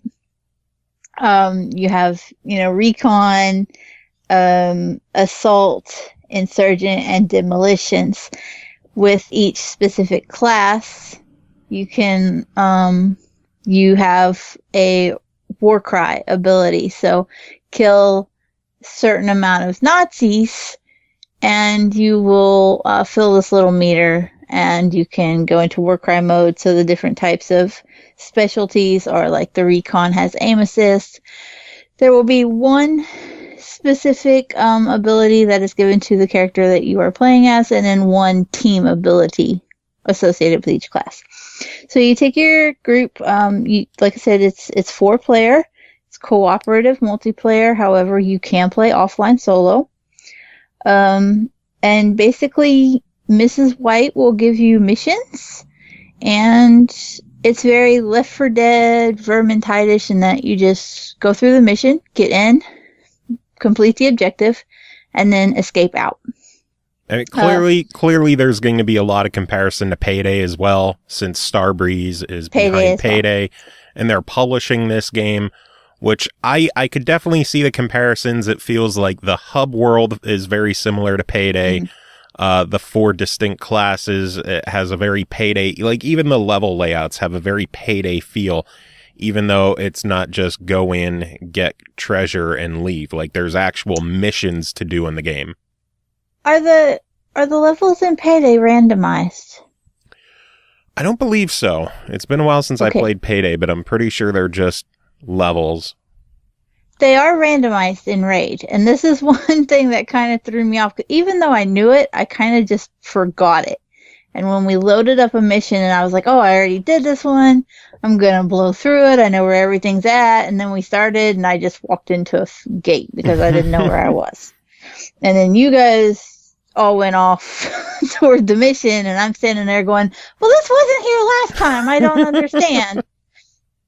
I'm a little dumb. So, but it is randomized, which is nice because you can play these over and over if you can get the servers to work. If the game doesn't crash on you, yeah, you won't mind. I know we normally talk about all the good stuff first, and there is some good stuff in this game to talk about, but there is a lot of technical jankiness with this game. There was a stretch of time, not even 5 minutes, I would say, that my game crashed 3 separate times.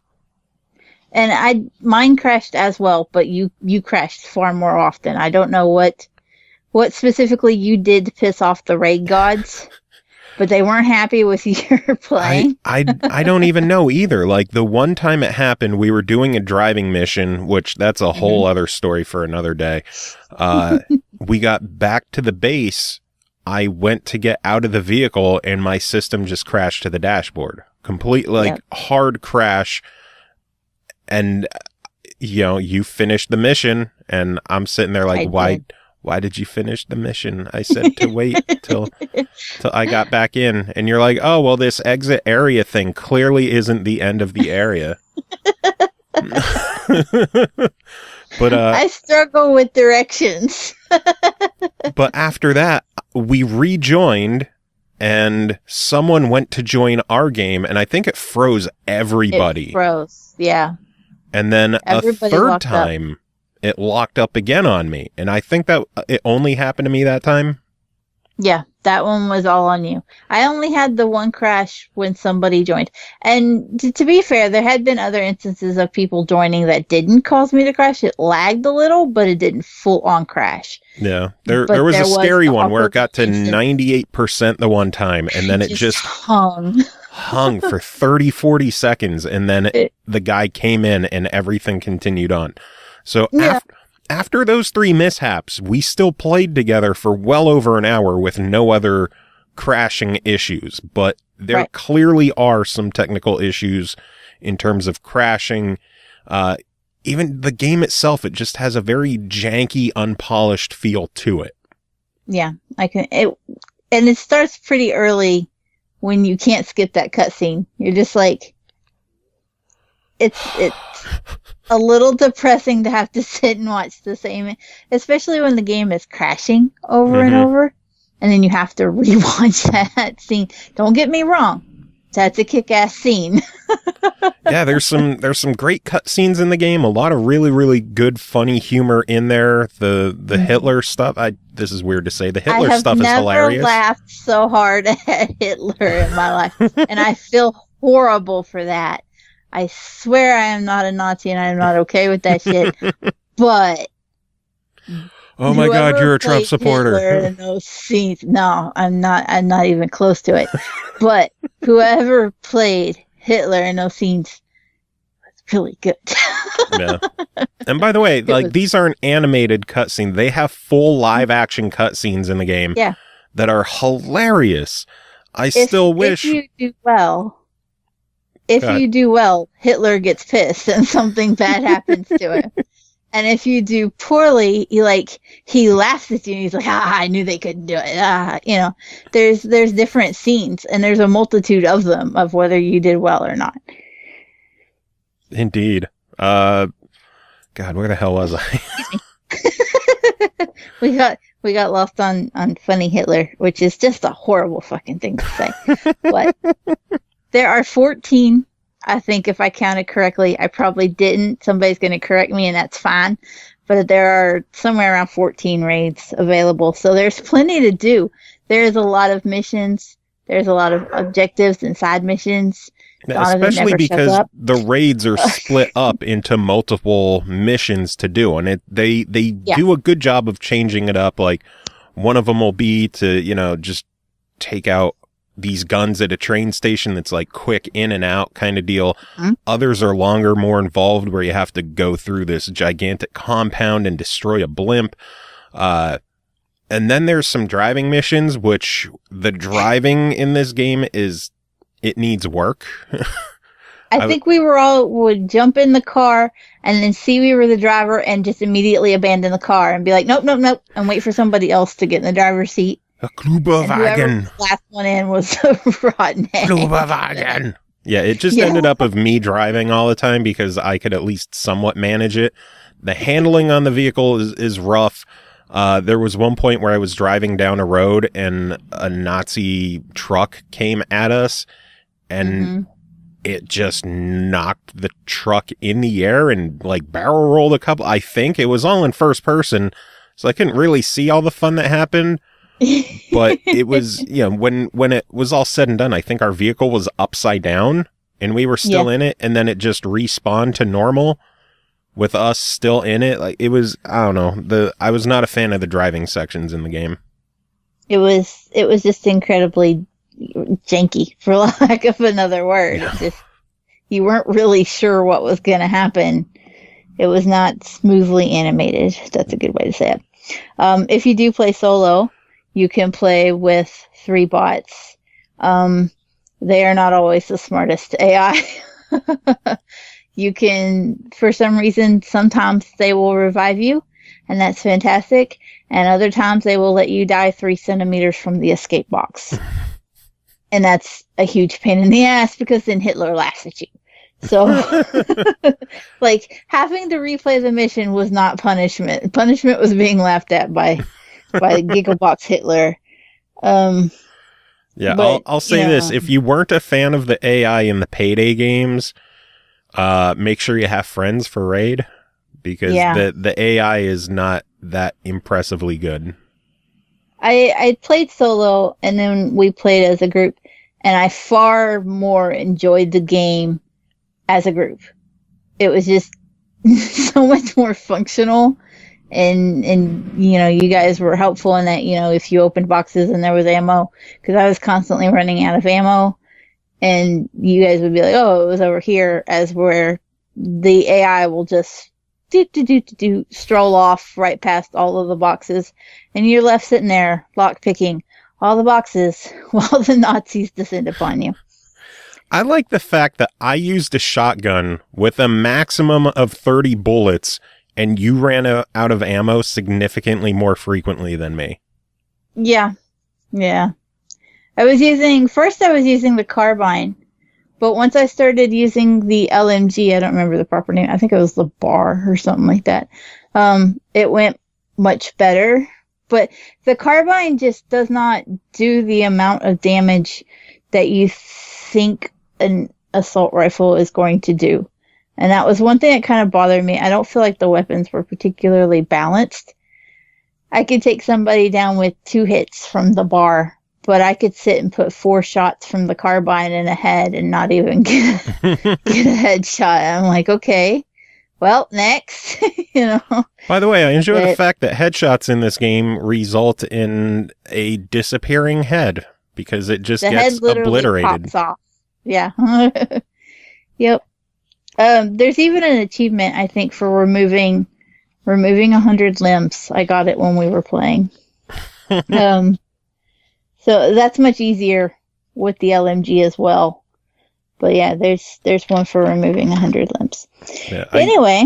I know we've griped about the game quite a bit, because technically it's, there's a lot of issues technically with the game, but gameplay wise, I still had a lot of fun when things were working, and, we had the 3 of us and then that 4th random guy who was just hanging out.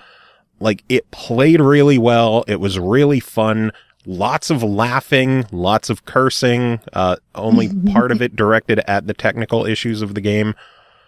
But I still enjoyed it. Like, I had a lot of fun when things were working, but that's the big qualifier, when they were working. It was just that the constant crashing was a big detriment. And so it's easy to complain about, well, it crashed all the time. But it was fun, and I did enjoy it. And because of that, I want to give it a really tentative try, because it was fun. It's just, it needs patched desperately. Yeah. If they could get some patches out to smooth out the experience, make it a better running product, try to cut down on some of the crashes with the game, let us skip that opening cutscene earlier than like 30 seconds into it. There's just so many quality of life improvements it could get. If they could get those, this could be a really, really good recommendation. But as it stands at $40 with how technically rough it is right now, I agree with you. It's a hesitant try it. There's just too many issues for most people. It depends on how much you're willing to put up with potential multiplayer and crashing and and if you have otherwise friends. It's fun. Yeah, if you have friends, because seriously, fuck the bots. But for real, if anyone picks up the game and you want someone to play with, let Cole and I know, because I will gladly jump in and play some more. I would happily play more. Cool. Next game to talk about is Decay the Mare, developed and published by Shining Gate Software. This one released October 13th on Xbox One for $9.99. Previously on Steam. Sam is an addict who ends up in an institution named Reaching Dreams, hoping to kick his drug problem and sort out his miserable life. But during the first night, something goes horribly wrong, and he gets stuck in an endless... What? That's where my description ends. What the... Joe, please. What happens? You know what? It doesn't matter because everything in that description's a lie. What? Okay, then what is this game? What's going on? Decay, the mare, is the story of somebody named Sam that is at reaching dreams. But that's about where it ends. Not everything else is as it seems. You do experience nightmares, and it's kind of up to the player to unravel what parts of what you see are nightmares and what of what you see is reality. And you may be not even pleasantly surprised, because this is a grim horror game. Shockingly surprised at how it really ends up. I will say, without giving away any spoilers, the ending to this game was so unbelievably satisfactory. Like, it was a twist ending, and I just sat there after everything was said and done, and my jaw was on the floor. I was just like... There was one tiny little plot hole, and I can't talk about it without giving away anything. There was one tiny little plot hole. It was just a small detail that kind of got under my skin a little. But for the remainder of the story, everything just gets smoothed out, and you just feel completely satisfied with how it turns out. You're just like, there's a good ending and a bad ending. So obviously I'm talking of the good ending. But just, even the bad ending still fills in enough of the details that you'll be like, holy shit, I didn't see that coming. And I didn't expect that out of this game at all. When you first approached me about this game, I thought it was going to be like your 3D walking sim, occasional find clues, here's a puzzle type. But it's not. It looks it, and it is first person, but it is a point and click. And so you have these various scenes in different rooms, and that is another one of the downsides to the game, is that you're exploring the the rehabilitation center. The rehab that Sam is in, and there's a lot of dark corridors, and the graphics are kind of low quality, and everything's a little grainy. Beyond the point of just how it's supposed to be aesthetically grainy to make it a little spooky, it's just kind of subpar graphically. And so all the doors you encounter kind of look the same. And when you're exploring areas that are dimly lit and there's not much in the way of landmarks for the rooms, it's very easy to get lost and just find yourself going, I know I've gone in this door 743 times, but I'm going to go 2 more just to be sure it's the right way. Nice. Well, I know you mentioned that it was a spooky game. Normally with horror games, I have a very specific question for you. And this time, I believe you have a different answer than usual. Did you fear pee? I did. I did. And not even because okay. There's 3 episodes. There are 3 episodes, and in the middle of the second episode, you have to go through an area that is completely dark.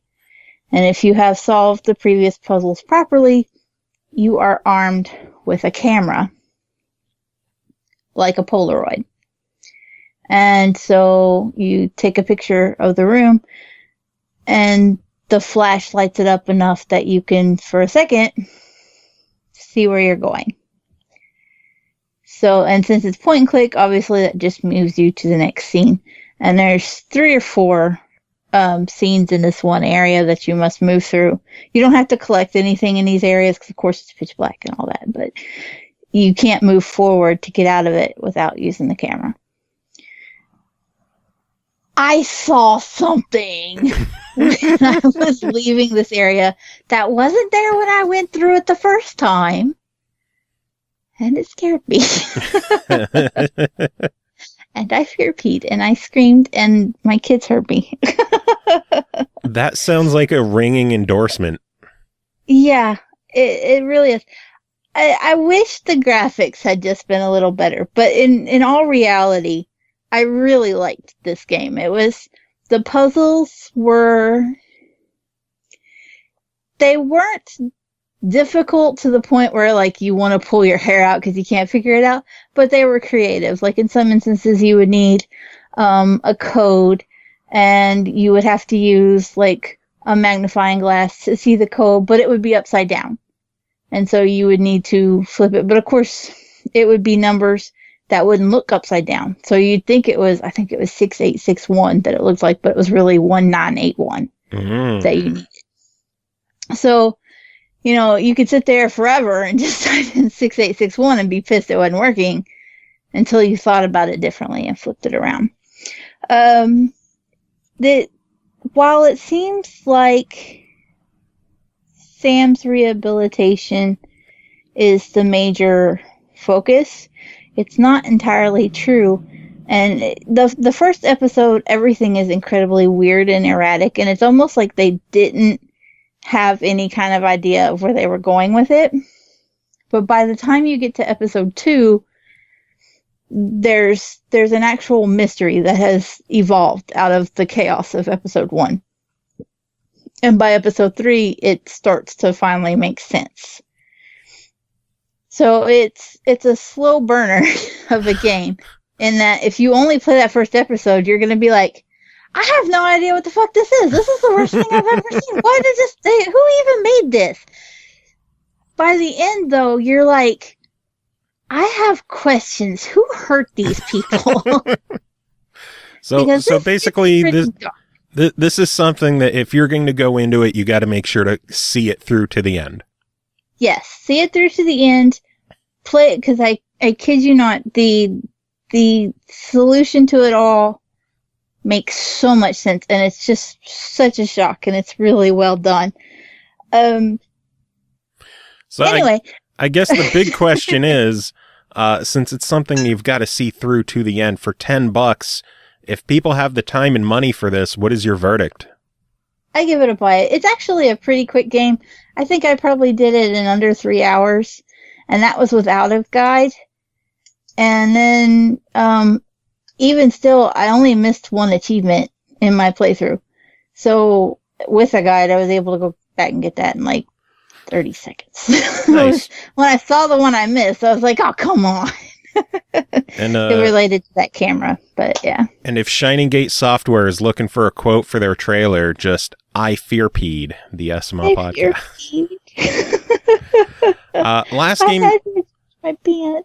Last game you're here to talk about is called Guardians of the Galaxy Episode 4, developed and published by Telltale Games. It released October 12th for $4.99, part of the season pass.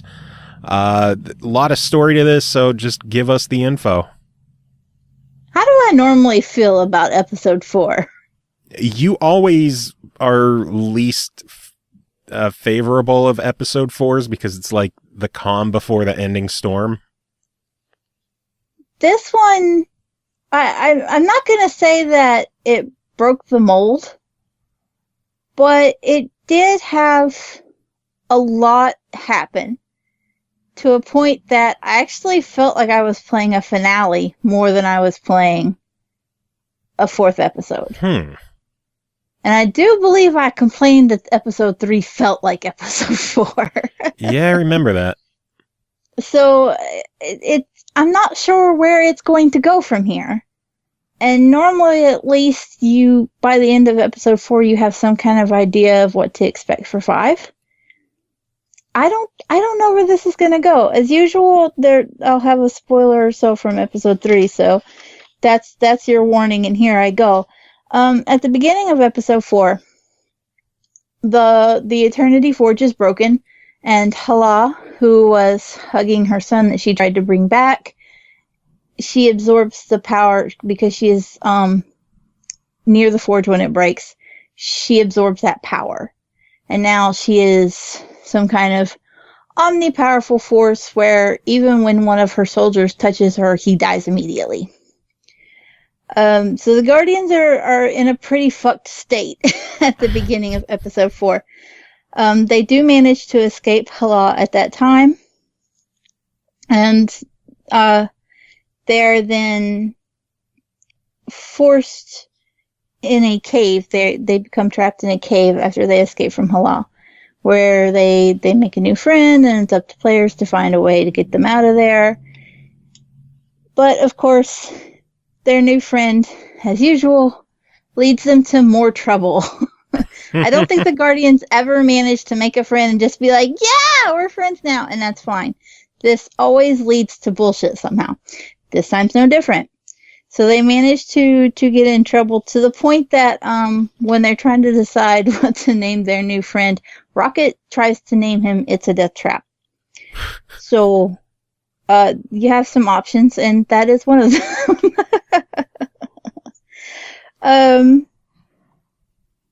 The strife that we have seen building up in the series up to this point between Rocket and Gamora, that continues, and it almost kind of comes to a head.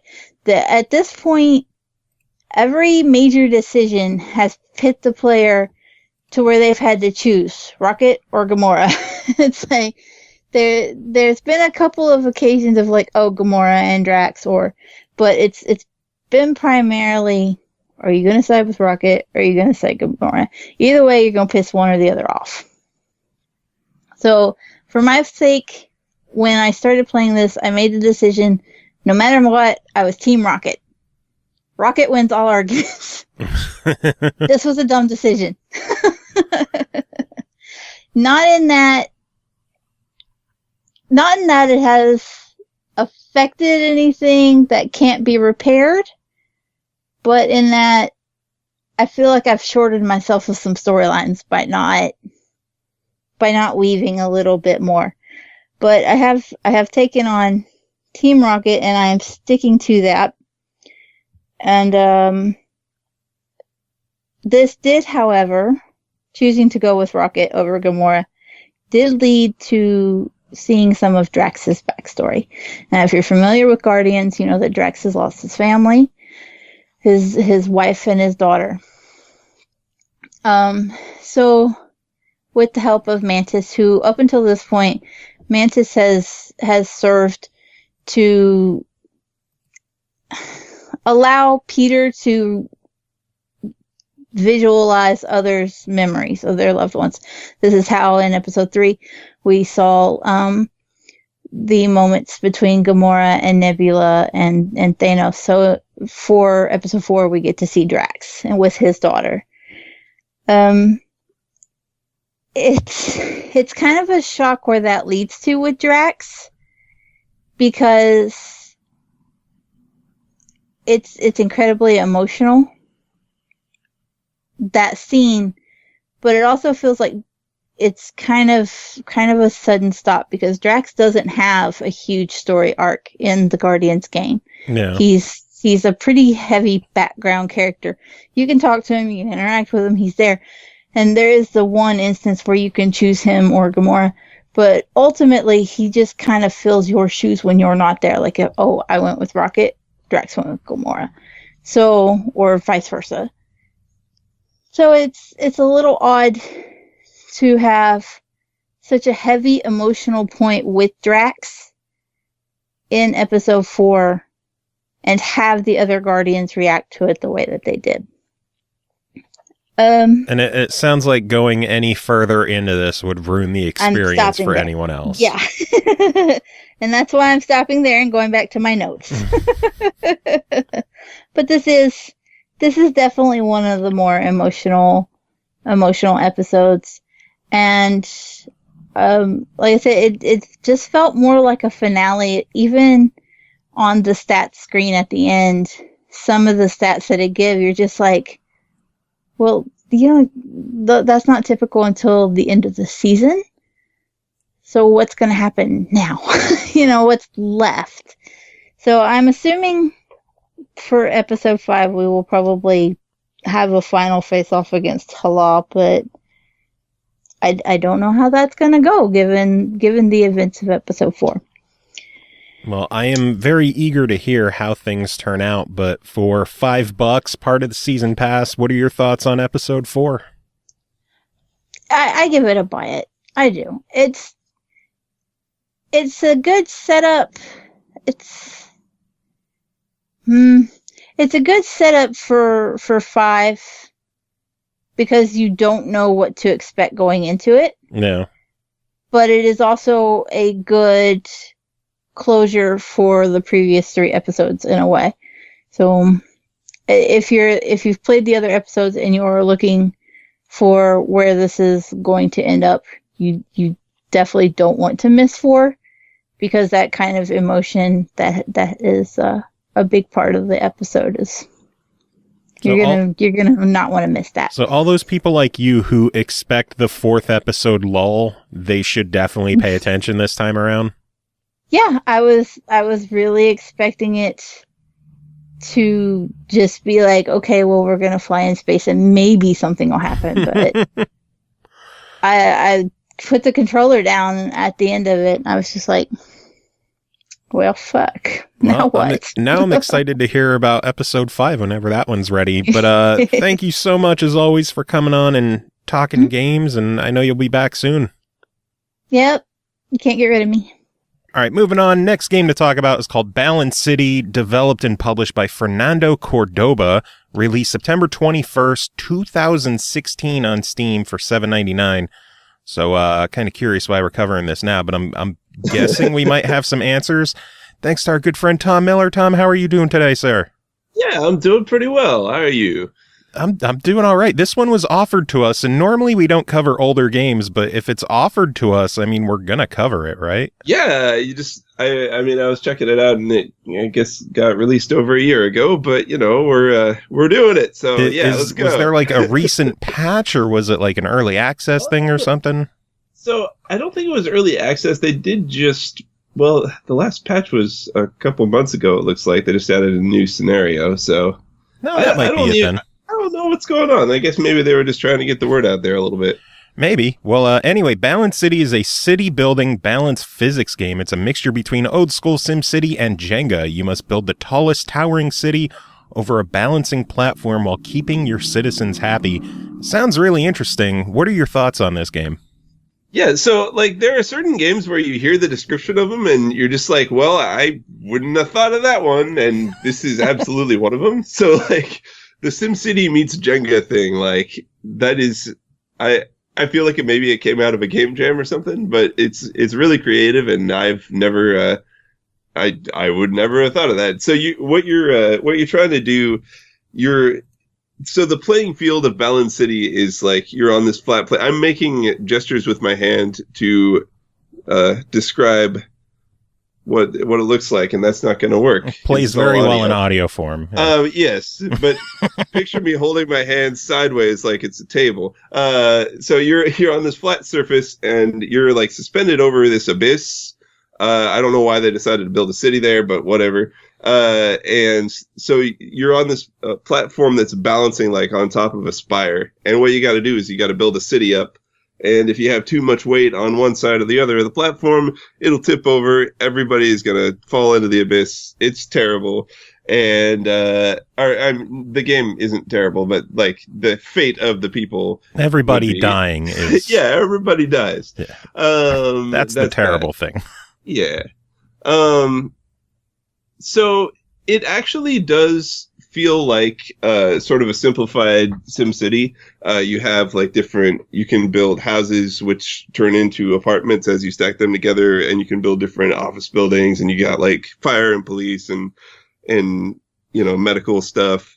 So it has all the basic elements to it, but it's all side view, which is really interesting.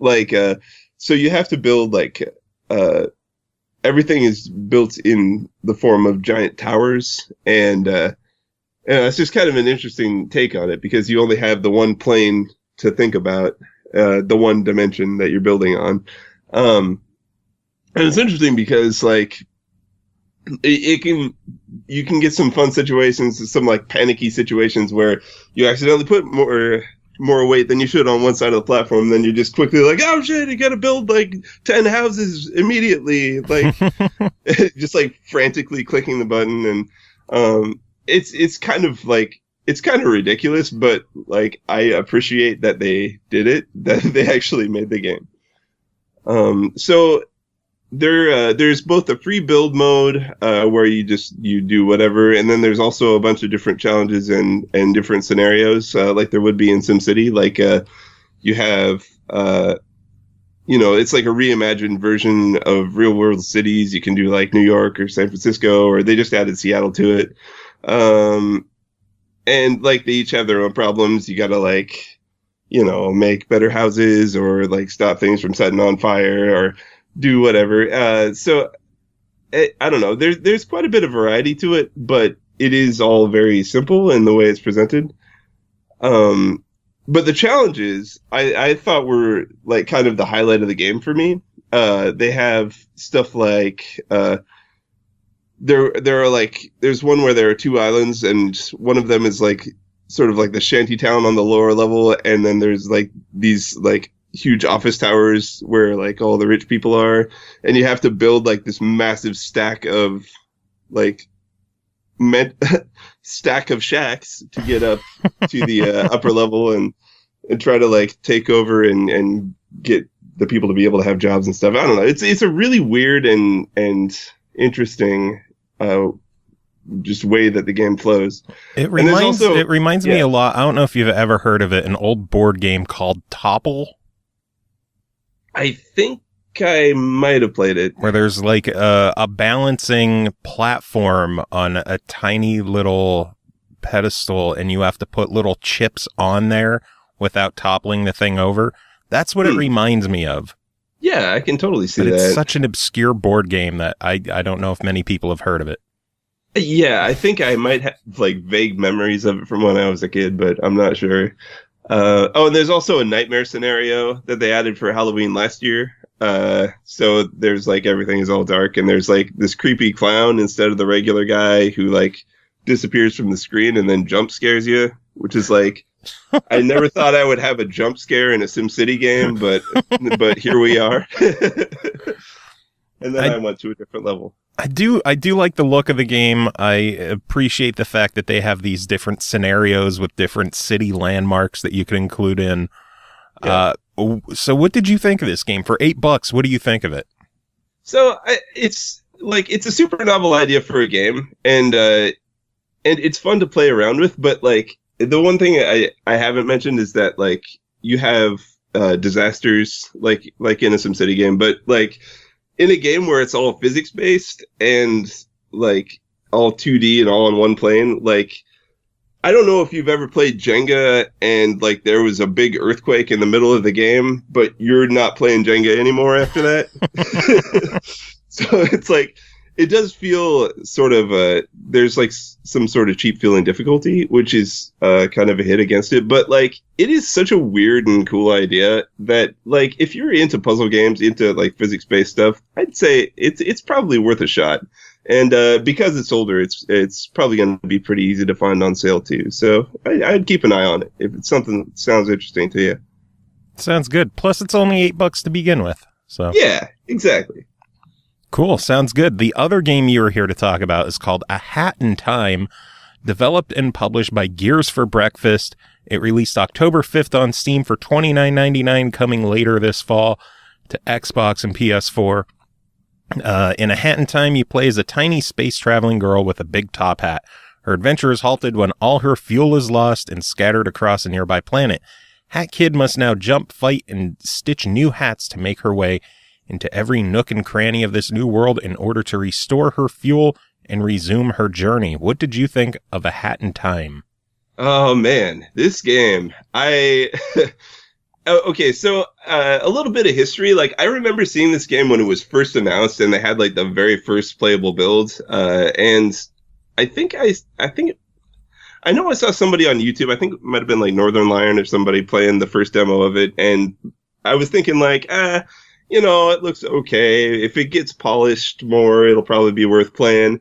And then like it kind of dropped off my radar, and then like 3 years later, it finally came back, and it's like, holy shit, this game looks amazing.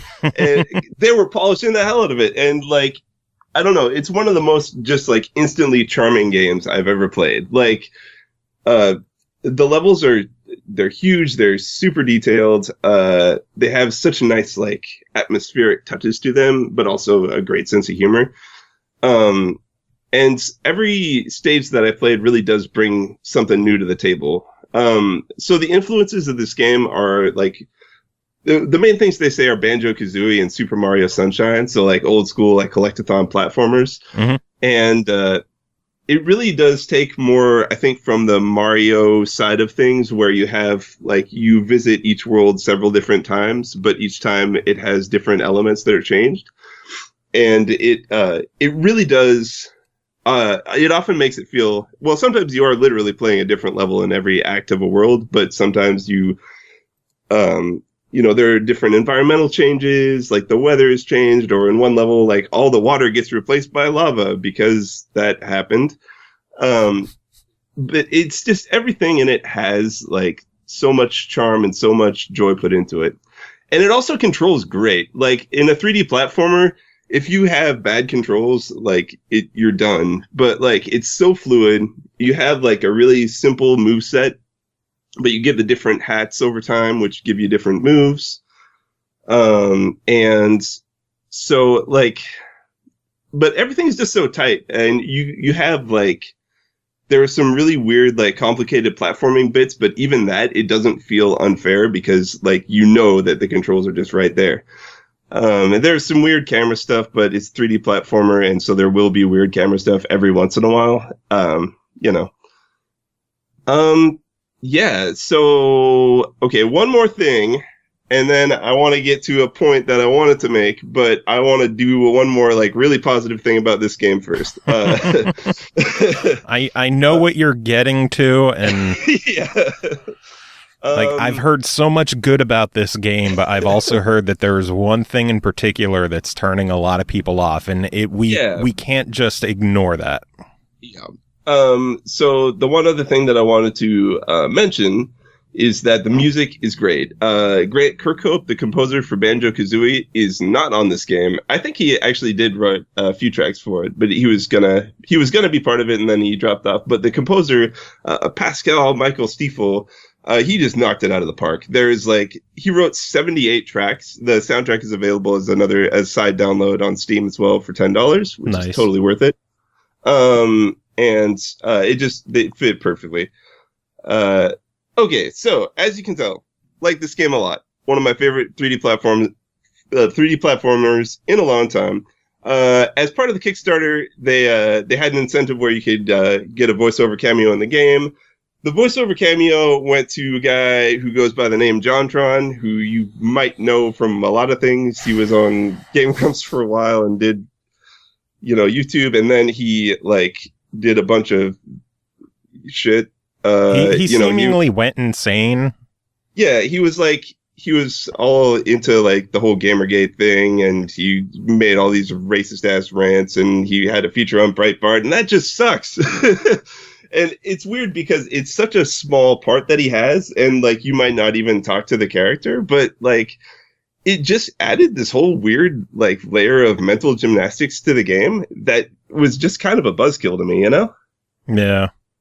I've heard a lot of other people mention that it just took them out of the experience. They were having such a good time with the game, but just his reputation and his persona just left such a bad taste in their mouth that running into his character in the game it didn't ruin the game for them. It just affected it. It just left a sour taste of why? Yeah, why? I know. And I came back and I mean, I kept playing it because I love the game and I still enjoyed it, but it just added this layer of weirdness to it, you know?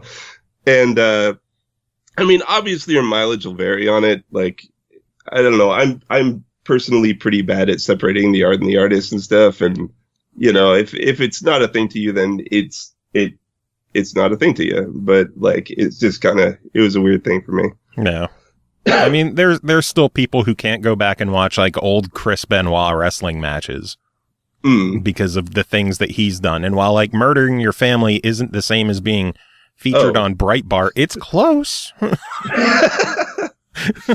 And to be fair, to play devil's advocate, it wouldn't be right to remove him from the game completely, considering he paid for that benefit and he supported the development of the game to such a financial degree that he earned that cameo. It just, I could see where it turns people off. Yeah. And yeah, so that was the thing that I wanted to bring up. And that was the thing that has made me stressed out about doing this review for like the last week. So the thing is, from what you've said, this is an incredible game in every single way, you know, minus some camera goofiness, which is, you know, par for the course in every 3D platformer ever made in history. Yeah. It's just, if you have an issue with JonTron, it might be worth not getting the game just to keep your mental stability in check, I guess. I don't know how to put it. Yeah. I'm bad with words. Well, so am I. Good thing we don't do anything that involves speaking. Yeah, especially not a podcast or something. Yeah, seriously. That'd be so stupid. Who would ever... But it sounds like if you don't have a problem with JonTron, it's an awesome game to pick up. Yeah, I'd say, well, I mean, I think it's more than worth $30, and yeah, I mean, yeah. So, JonTron aside, because we have to be fair to the game and not just one of the actors. JonTron aside, $30, what is your verdict on A Hat in Time? Oh, I think it's totally worth it. I mean, it's one of the most polished 3D platformers I've ever seen, honestly, and geez, man, I am just always down for some collectathon, and it just does it right, you know. Hell yeah. So I you know, cognitive dissonance be damned, I've had a great time, and I would recommend it. In an ideal world, what suggestion would you have to address the JonTron thing? Just like be able to disable that character, or like have a toggle to make him mute, or add in the ability to kill his character, maybe. I don't know, and I've been thinking about it, and like, there's really no way to not screw this up somehow now. Yeah. Well, either way, it sounds like the game is fantastic, and I am very, very much looking forward to it coming out on Xbox later on this year. It's coming to Xbox, yeah. And PS4. And I think there's been rumblings of a Switch release, but I don't know for sure. Yeah. I'd be shocked if it didn't at this point. Everything is coming to the Switch. For sure, yeah. It would definitely have a good home there if it did get released there. Awesome. Well, Tom, thank you so much for covering these games. I know you'll be back on again soon. Do you have any final words to wrap it all up? Just be healthy, everyone. And if I'm going to be on here again before Halloween. So have a happy Halloween preparation. All right. And finally tonight, we're going to end the show the way we usually do. Our good friend Pernell Vaughn, how are you doing tonight, sir? Or having a slamtastic evening, aside from the fact that it's too close to winter and not close enough to summer. We're on the wrong side of fall, and we didn't have a chance to experience the actual season yet. It's stupid. I love the fact that every other episode on this show we're discussing the weather, and either, oh my god, it was freezing tonight, or oh my god, it is so hot again. It's never just been, weather's been beautiful today. It's been mid-60s. It's just nice and light breeze. It's been beautiful. No, that doesn't happen anymore. I think the weather is just erratic now. Either that or I'm broken. I'll take either. Either works. Hey, either way, what are you going to do? Play games. We're going to talk about games. Yeah, that's what we're going to do. So you were here to talk about 2 games tonight, and we're going to start with Touhou Kobuto 5 Burst Battle, developed by CubeType, published by NIS America, released October 10th on the Nintendo Switch and the PS4 for $29.99. Jump into the world of Touhou and unleash bullet hell upon your enemies in the 1v1 shoot-'em-up Touhou Kobuto 5 Burst Battle. Take control of one of 9 Touhou characters and eliminate your opponent using bullet hell patterns, melee attacks, or spell cards. Pernell, what'd you think of this game? Touhou is an interesting game. And what I mean by that is there's not a lot of features and modes in it, but what is there is pretty defined in the sense of it's a fighting game. Well, bullet hell fighter. So you know what to expect. They give you what you usually get in these kinds of games, which is a story mode, which puts you through a plot line revolving around all of the Touhou characters that are in the game. Like, you control different characters at different times. And then there's the arcade mode, which is just pick a guy and go through a series of battles, with the intent being almost like a survival, how long he lasts before you die. They don't refill your health, though I believe you get a portion of it back, but not all of it. And you just keep going until you just can't be a battle anymore, and it keeps a running record of how many wins and losses you've gotten with that character. Well, not wins and losses, but I meant number of consecutive wins you've got with that character. So, how does the game actually play? Well, if you are familiar with the game Virtual on Cyber Troopers, you're pretty already close to what you're looking at here. Ooh. You have a station.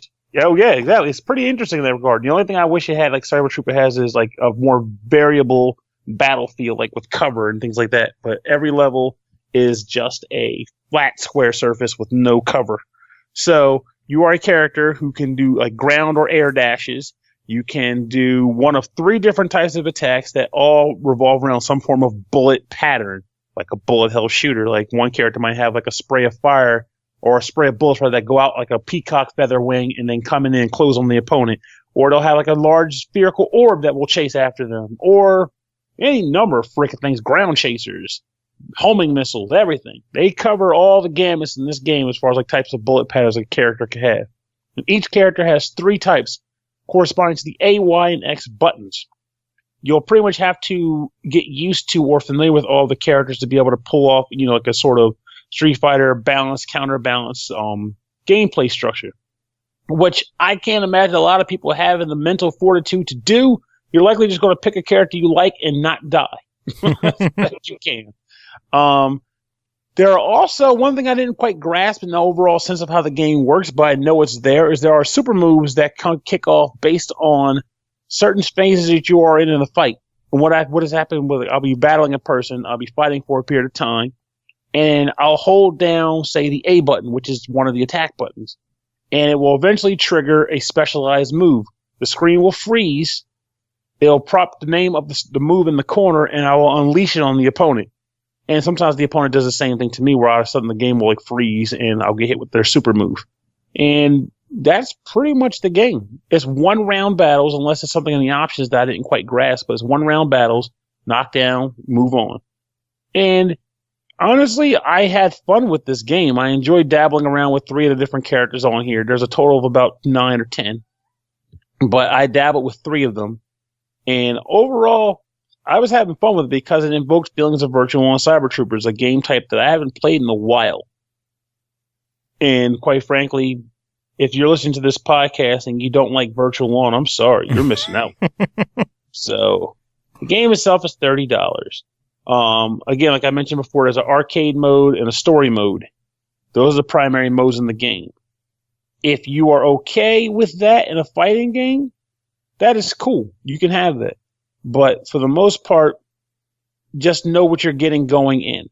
That's all there really is to it. As long as you're content with the fact that that's what the game has to offer, I think you'll have some joy. You'll have a lot of fun with this game because you're coming in knowing that you want to play with this series of characters. And also it's $30, which is, I won't say budget priced, but it's middle ground priced. Yeah. Which, itself is a good thing.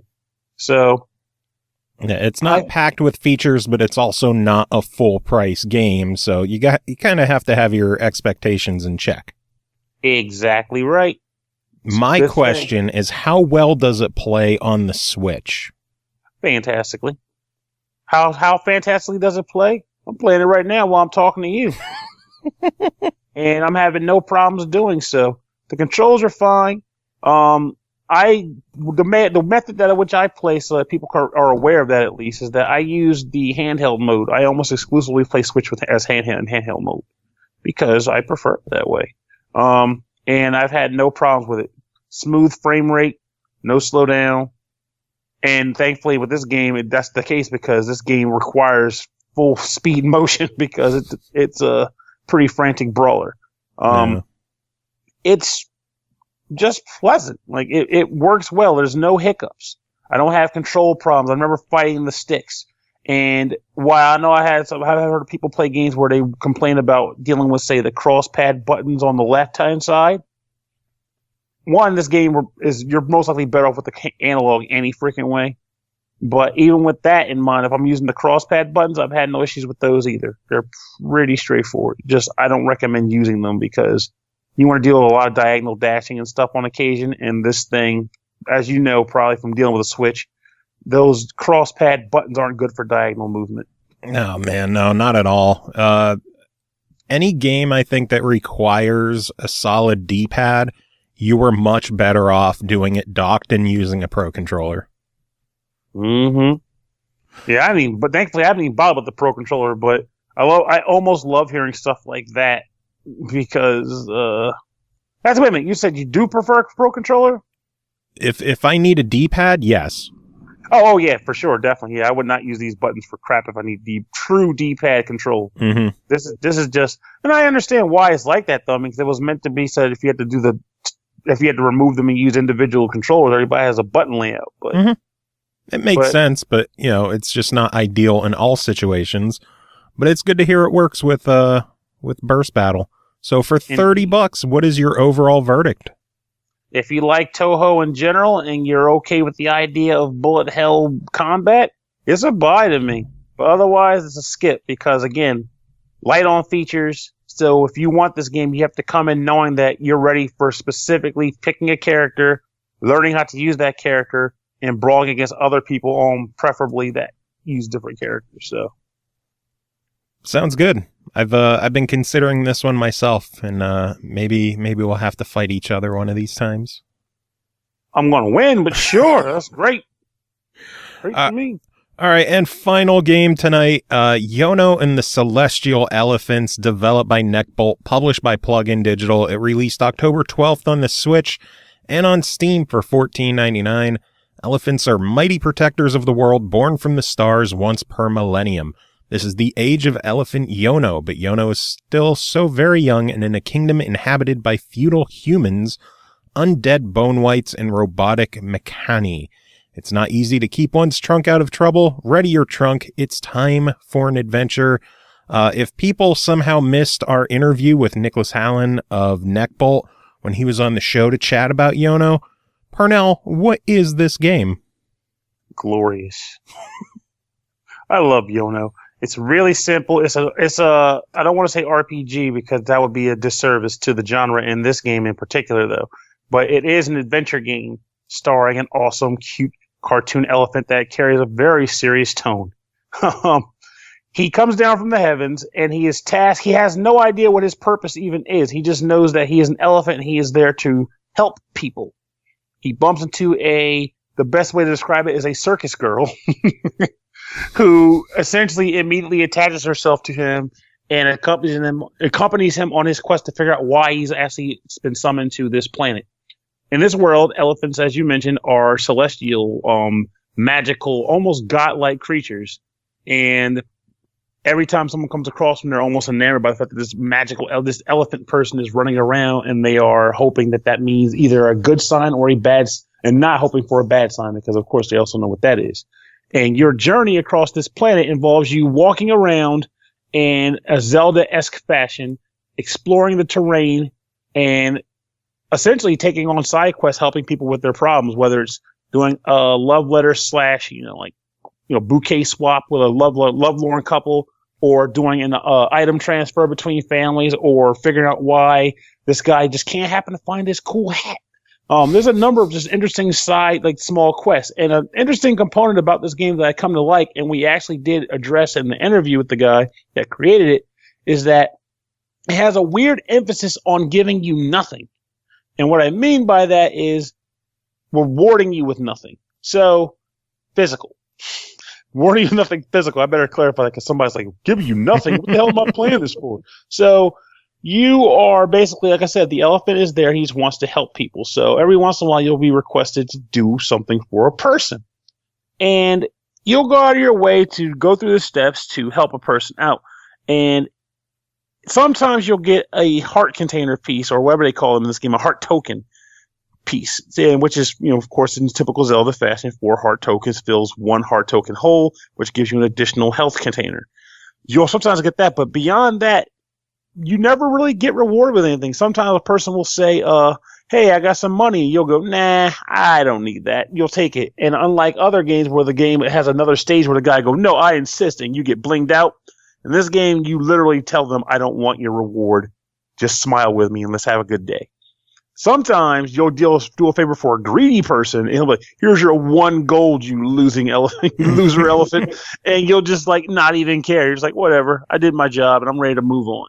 And while that seems kind of annoying, and I'll admit initially it was, I just kind of embraced my inner elephant. I just enjoyed doing these small tasks for people, knowing that if the game didn't require it, I was always free to move on and just go about my business. But I wanted to interact in this world that this elephant inhabits. But aside from that, you also have to do some puzzle solving, light puzzle solving. And an interesting thing, for better or worse, about this game is that you never actually get new skills. You just gain new uses for what you already know how to do. So the elephant is capable of using his trunk to blow various things as you come across. Like you might blow water, you might blow seed or peanuts rather, you might blow just air to accomplish multiple tasks. You have a headbutt move which can be used to smash out rocks or attack enemies on the field. And that's pretty much the main stuff he can do. But it's still freaking enjoyable. I enjoyed coming into an environment, seeing what the puzzle required, knowing what was at my disposal, saying, okay, let's figure this out and solve it so I can help my little buddy get further into the game. It's just genuinely fun, and it's a blue sky type title, so smiles are all over the damn place. Yeah, the big word that comes to my mind when playing this game is wholesome. Very freaking wholesome. It is. It's just such a happy, friendly, arms open to everybody type of game. This is not the kind of game that's going to challenge you and push your skills to the limit.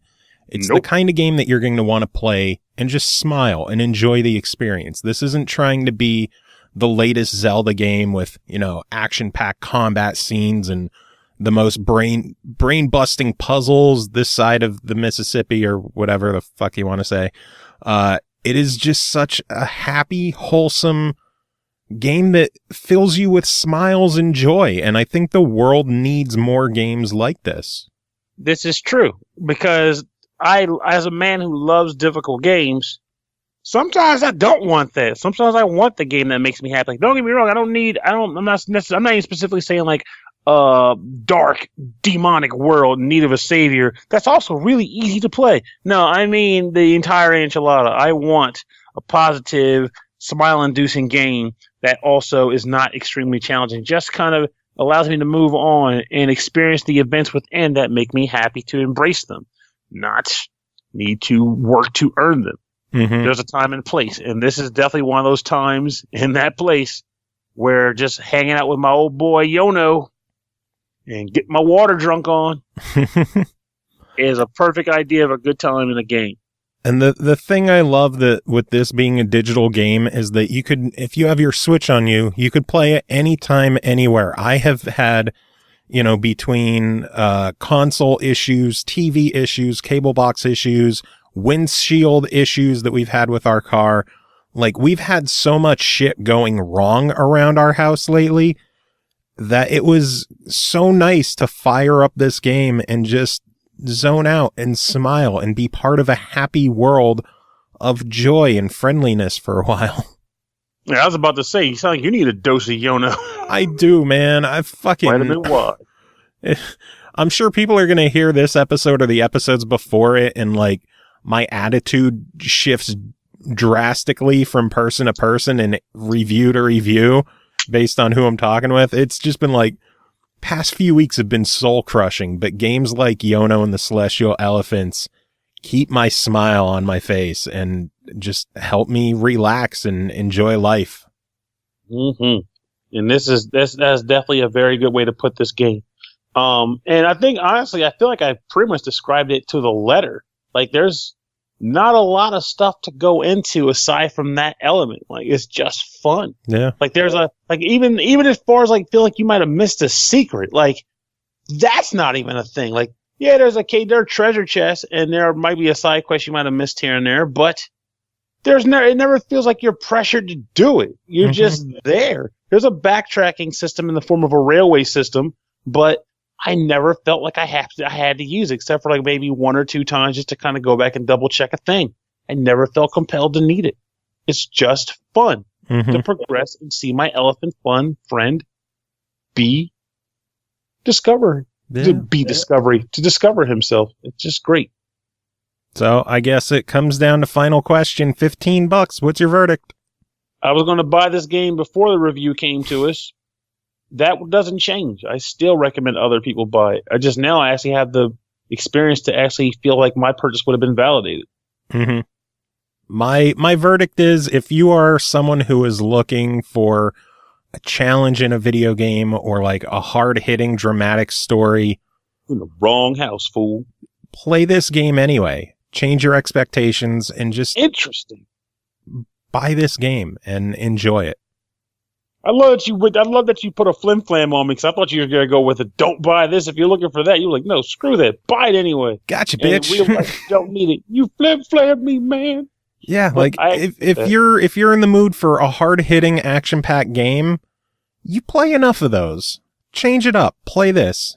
Turn off Destiny, turn off Call of Duty, turn off Dark Souls, and just fire up a wholesome, friendly, family-friendly, enjoyable, fun experience that'll keep a smile on your face. That's how I feel. If you got kids, play with them too, because they got enough crap bogging them down days too, with all the crazy Zam fighting games, or not fighting games, but violent games. And even though, yeah, there are some that aren't, I feel like the majority of games that aren't like, gray or whatnot, are just licensed garbage. So I want some Yono. More Yono, baby. I agree. And fingers crossed that Nicholas is able to port it some other platforms in the future, but I think we've already gone over that it probably won't happen. But yeah. I will still hold out hope, because games this good deserve to be played by everyone. True. Though I will admit, though, based on the story he told, I am glad that if it went anywhere, it was to the Switch based on his personal love or inspiration from the console itself, or from the system's properties. So. Indeed. Well, Pernell, thank you so much for joining and talking about Yono and Tohu, Kobuto, Toho, Tuhu. Tofu Kubuto? Yeah, buddy. Tofu Naruto. Date bio, baby. That is it for this episode. Pernell, you got any final words to end this son of a bitch? Someone want to pay my heating bill, because it's time to turn this furnace on.